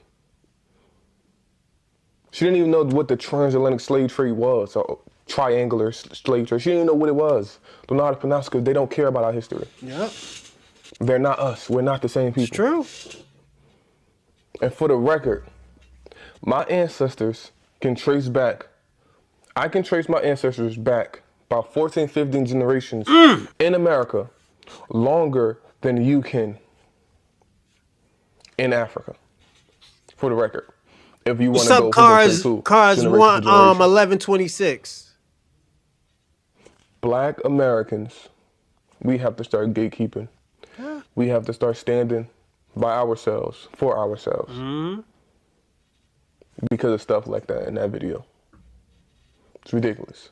And this is why I say, yo, you don't hear the Kwames, you don't hear the Dr. Umars, you don't hear those people talking about, policing their people for talking like that. That's a Caribbean, that's a person with an immigrant background talking about black Americans like that. It's crazy. African, anti-Caribbean, or anti-other black nations. It's about preserving culture, preserving inheritance, setting aside a particular group so that they are not forgotten. They don't want their ancestors, the sacrifice of their ancestors. They don't want the sacrifice of... Shabaka, can I ask you a question? Why do you try to erase black American culture? I just want to ask you that. Why do you try to erase black American culture? Of their people to be forgotten. You say that they don't have culture. You say that they don't have identity. And when they decide to set themselves apart, you say that they shouldn't. And no other culture is expected to absorb everybody else except black Americans. You don't go to Jamaica and say, you got to accept us as Jamaican. You don't go to Haiti and say, you got to accept us as Haitian. Everybody else can have their identity. But when it comes to black Americans wanting to set themselves apart, you say, oh no, you guys you're xenophobic, you're Zionist. No, stop gaslighting them. Are there some extremists? Yes. But that doesn't represent the whole group. It's important that this group is set aside because they do have an inheritance. They have a special tie to this land and a special history to this land, and they deserve that observation. Hey y'all, so real quick, I want to talk about why delineation matters and why it matters now more than ever. So first off, delineation is simply us being clear about who we are, what our lineage is, and what struggles and victories belong specifically to this bloodline.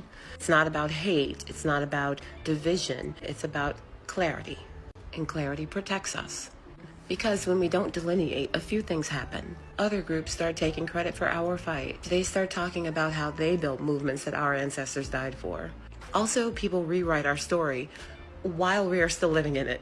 They flatten all blackness to one category, and then they erase the specifics about what we went through here. Resources meant for... Listen to Auntie. Looking all good and stuff. Listen to Auntie. Rewrite our story while we are still living in it. They flatten all blackness to one category, and then they erase the specifics about what we went through here. Resources meant for us get diluted. Policies, scholarships, even business grants get redirected to anyone who can check black on a form. Our culture gets copied and exported, but never protected. People pick up our aesthetics and commodify it. We get gaslit about our own experience. Folks come into our spaces telling us how we should feel and who we are from their perspective. But delineation stops all of that. It says, this is our lineage. This is our culture. This is our history. And the crazy thing is, everybody else already delineates. They don't mix themselves up. We're the only ones being told to be vague. But vague harms us. Blurry harms us. Flattening harms us. So it's really not about exclusion. It's about protection. It's about accuracy. It's about ensuring that generations to come will inherit clarity, not confusion. Because if we don't define ourselves, someone else will. And they will always define us in a way that benefits them. So delineation is not optional anymore. It's necessary, it's healthy, and it's the way forward. Delineation is only a problem when we do it. It's only problematic, it's only threatening, it's only xenophobic when we do it. I noticed that. I'm sure y'all noticed it too. Because how can you be offended or taken aback by delineation of Black America when we was never together with nobody in the first place? Who was we ever in cahoots with? Who was we ever together with? I said it. Regardless of what people are saying right now. Oh, we was always together before. We was working with y'all together before. We were supporting y'all. We were just supporter. When motherfucker when? When I can't recollect. I have not Googled anything. I have not read about anything. I have not seen anything that proves that we were together before. So what the delineation thing, and my thing is, why is the FBA, the Foundational Black American title, so threatening and so offensive and so being so ostracized, even within a lot of Black Americans? I've seen a lot of Black Americans talk about FBA like FBA is I'm not an FBA, I'm an African American. I'm not an FBA, I'm an African American. And it's like it's just a change of title, it's just a change in name. It's not a political cult, or I'm sorry, it's not a religious cult or a political ideology. It's just a different name. Give the African American title to people who are actually from Africa, who actually have family. And shout out to your loved one, Cars 1126. Salute.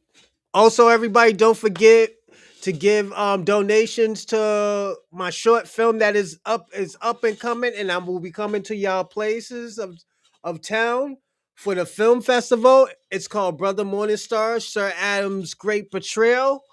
So it's my short film that is coming up. So don't forget to donate. I'll put the donation link up right now. Right there. Send in a few dollars. Anything can help. I'm just trying to build. I'm just trying to raise some money so I don't have to pay for everything. But yeah, definitely support the cause and my art that I do. So I do appreciate if you can.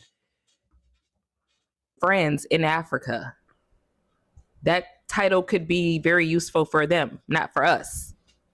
So I feel like some of that has to do with like low self-esteem. Like if you're offended by the name Foundational Black American and you are a Black American, you have low self-esteem or something. Something is wrong with you, because you demonize everything that has to do with anything that your own people are doing. That's low self-esteem. All right, guys, there you have it. Actually, I want to talk to my brothers and sisters from Africa. Also, this is why I wanted to watch this, because this is coming from a guy from an immigrant background, and I think that would be super dope just to hear how he thinks. And we can just break it, cut it, and not cut it and edit it, but dissect what this man is talking about. Your time is up. Your time is up, because you can no longer hide into your commonality of blackness, melanin, and actually look down on Black Americans. Your time is up. They're right to delineate, because they have a different culture. Definitely, I'm gonna do that. Thank you, Dorsey, for reminding me for that. Yeah, thank you. totally different culture. Have you ever seen a black American or black Americans coming to Africa and trying to colonize everything, make everything about the culture, look down on the culture and make everything about themselves? Have you ever seen black Americans? Black Snow Bunny King, you too, man. You need to donate, man. You gotta donate to the fund GoFundMe. Don't forget, I let you talk crazy. Again, I let y'all broke ass Pan-Africans talk all the time. Nigga, $5. You could at least give $5, Black Snow Bunny King. I know you ain't balling like that, but yeah, at least $5, nigga. To the because I let you talk crazy and I should have blocked you a few times, but I'm not, so I just want to throw that out there with you, you know? And you already know how I feel. I don't like to talk to broke niggas anyways. Looking down on You can African redeem people, yourself that African way. countries, because let's be honest, some of the most underdeveloped regions on this planet are still in Africa. Have you ever seen a black American even wasting their time coming and asking why, looking down on African people? Because in the recent past, what they have actually been doing is fighting for y'all. Through their civil rights movement, a lot of people actually gained equality, not just in America, but Shout out to this man right here. You know what? Because he pimped me to some ill shit. Hey Dorsey, I'm about to shut down, man, because I gotta go. But I want to say this because it's almost 4 hours. I gotta go get some food for my kids. I want to say this. I think what this man has said is actually important. I'm glad. I'm glad. You know what? This is why I say, yo, I don't shit on Africa collectively. I mean, I know a lot of Africans don't do shit for Black Americans collectively, but the ones that do it, I do give them praises. Like with this man don't have to say that shit. He could have been like, yo, these Black Americans are being xenophobic. You see look at how they're being divisive. He could have been on some shit like that, but he did it. He said, yo, he's saying like, yo, he's being personally honest. He's telling Africa and just Caribbean people general, I mean immigrants in general, yo, your time is running up of hiding under the black umbrella. And this is I'm gonna say this. This delineation should be having y'all say this. Yo, we gotta police our own people when niggas act stupid. We can't hide it. We gotta denounce these motherfuckers. I did catch you. No, it's my fault. I started late. I started around like 12:30, 12:45. That's my fault, Dorsey. Um, but yeah, you gotta be on that type of time, man, with your peoples.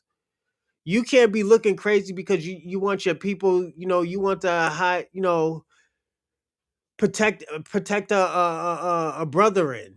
Sometimes you gotta denounce them like, yo, the nigga shit that you're doing, we can't be doing that. You fucking up how they look at us. It trickles down. This is why I say what I say. What's going on, Ray Ray? Salute, salute. Yeah, this is why I say what I say about people. I say, yo, you gotta police your people. Why would I want to talk? Yo, why would I want to unite? And this is to you, Shabaka. Why would I want to unite with somebody and they're scared to police their own people? This is why I say, yo, these immigrant systems are broken because they don't want to police their people. You're not supposed to hide the bullshit because, like, for example, the small hats, they're looking crazy out here because of Epstein and Harvey Weinstein and that bullshit that happened in New York.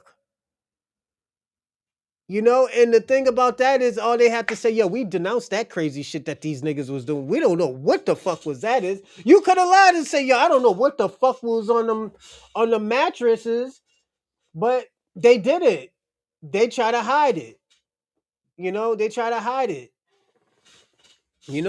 People got to stop hiding things. So definitely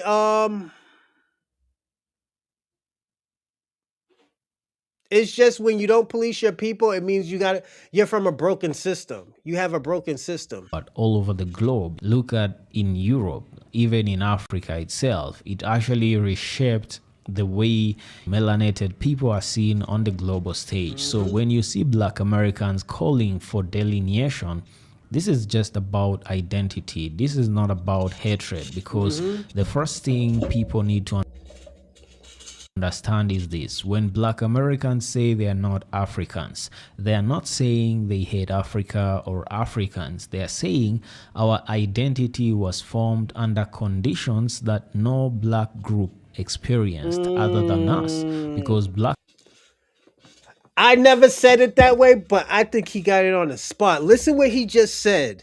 Black Americans say they are not Africans. They are not saying they hate Africa or Africans. They are saying our identity was formed under conditions that no Black group experienced other than us. Because Yo, that's crazy. I didn't even say that perfectly. This man said it perfectly. Under the conditions that we were under. That's crazy. That's crazy. Yo, I'm gonna be bursting. Yo, he said it perfectly, man. Black Americans are the only group in America whose language has been erased, whose ethnicities were stripped, family lineages were intentionally destroyed. Now, we have to understand that that process has not happened for any other immigrants, including those from Africa or the Caribbean. So delineation begins with an attempt to name a distinct historical identity, not to deny Blackness. All right, with that said, we all know that Black Americans did not just come to America. They were forcibly removed from their homes back in Africa over 400 years ago and reconstructed. You know, I also want to acknowledge the fact that, because I know Black Americans are going to come into the comment section and exactly state the facts, and I do agree with it. You know, majority of Black Americans did not come from Africa. They were already in the Americas, because let's be real though, Black melanated people are everywhere. the original inhabitants, the natives of every continent on this. This is why I say this. I said, when you call, and I told y'all, this is what I tell Africans all the time. Stop calling everybody African, because you know what? Once you start doing that, the white supremacists or Europeans can take the claim that they are African too, because don't forget, the European race had to come from somebody and somewhere. What is that race? If we're 7 million years old and they're a few 100,000, was it like 70,000, 100,000, a little bit like 400,000 years old, that's telling you something, that they're coming from somewhere. They didn't come from no fucking water with no fucking mermaids. That means they came from a Black woman. That's why they always tell you two black people can have a white baby, but two white people can't have a Black baby. That's why they say that, you know? So this man hit it on down spot, but this is why the delineation has to happen. This is the reason why. What he is saying, he's like, yo, the shit has to stop. The shit has to stop. Yes, 70,000. Thank you. Yeah, the shit has to stop, man. There is no way in hell that y'all should be doing this to Black Americans. You should just be accepting who they are. You should be accepting who they are. This man is down on packing. This man is an African or a Caribbean planet. There is nowhere on this planet where you will go and not find a Black native, be it on the continent of Africa. The native people are melanated people. You go to South America, native people are melanated people. You go to, Australia, the native people again were melanated people. You go to the islands of the Philippines, the native Filipinos are melanated. You go to China, the native Chinese were melanated. They were melanated. You go to Japan, the native people were melanated Japanese. So First Samurai. Why is America so different? Because they were already native melanated people on the American continent. So if actually we are being honest, I do think the slave trade was actually a cover-up, because they did not want to accept the fact that, native people in the US were actually melanated people. Mm-hmm. Now, if you want to disapprove that, I'll give you a good example. You go to India again, where native people are melanated people. Now, there is an island in the middle of India, in the middle of Asia, called North Sentinel Island. And that's an island that has not been touched by any mankind. They're still actually in their primitive era. Nobody goes there. It's actually officially banned to go there. These guys have never seen civilization. They have never been touched by any kind of civilization of today's world. So again, I want to point out, these people are actually melanated, black people. How did they find themselves in the middle of Asia? Exactly, because melanated people are the original inhabitants of every continent on this planet. You know, nobody took them there. They were already there. So nobody actually. So I guess we're the native of this land. Thank you to this guy. What is this guy's name? I apologize. I don't know your name. Profis. Shout out to you, man. This is some good content, man. Oh, you're doing crazy numbers. This man's doing almost 50,000. I want to say this. And I'm gonna land. This is why this delineation is happening. This is why this delineation is happening. That's why possession of a woman's mind is what religion and feminism is about. Facts. Thank you, Dorsey. That is true. I want to say this. This delineation is as I said, I don't think this delineation is a bad thing. I think what's going on, EL? Salute.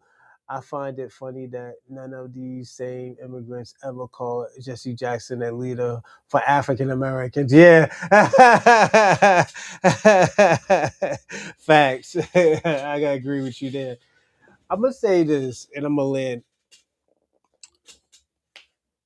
I don't see this delineation as a separation. I see this delineation as a reset.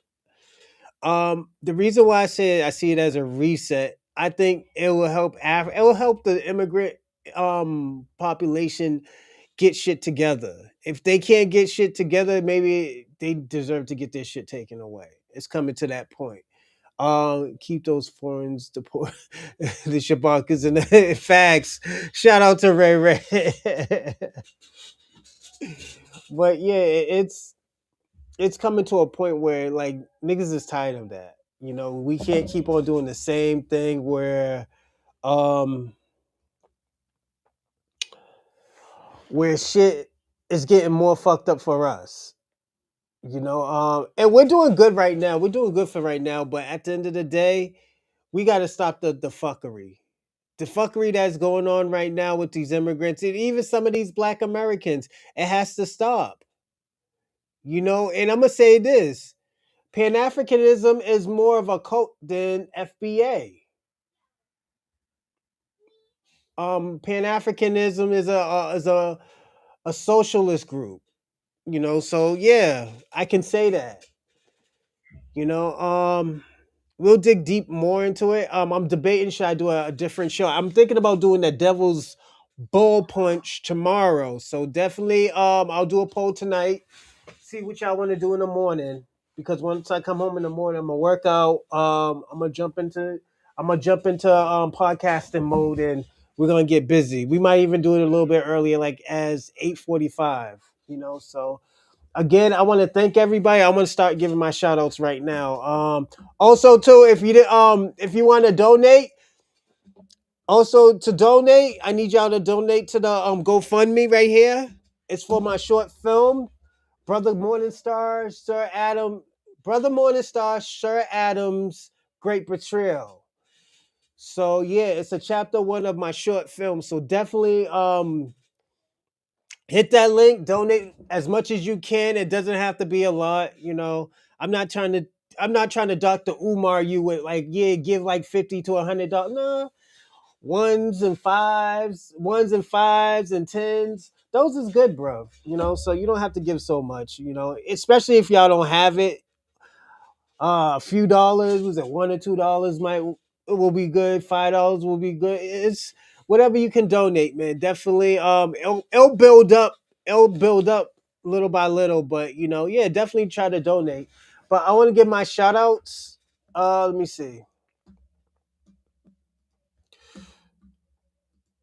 So shout out to Adam B. Thanks for the 20, homie. Kwame, broke ass Kwame, he still didn't send that $30 in. That nigga crazy. Broke ass Kwame, Bombs Legacy, Renaissance Woman, FBA Convo, Cars, 1126, Ray Ray, Osto Gray, American Dream Guy, Big Remy, let's see. Dorsey, sorry, Dorsey. Charlie Shaw, shout out to you. Shabaka, what's going on? Holding Pan-African down. Fresh always, salute to you. Breeze Omega, shout out to you. EL, shout out to you. And Black Snow Bunny King, shout out to you. Thank y'all for coming on the show. I'll see y'all tomorrow.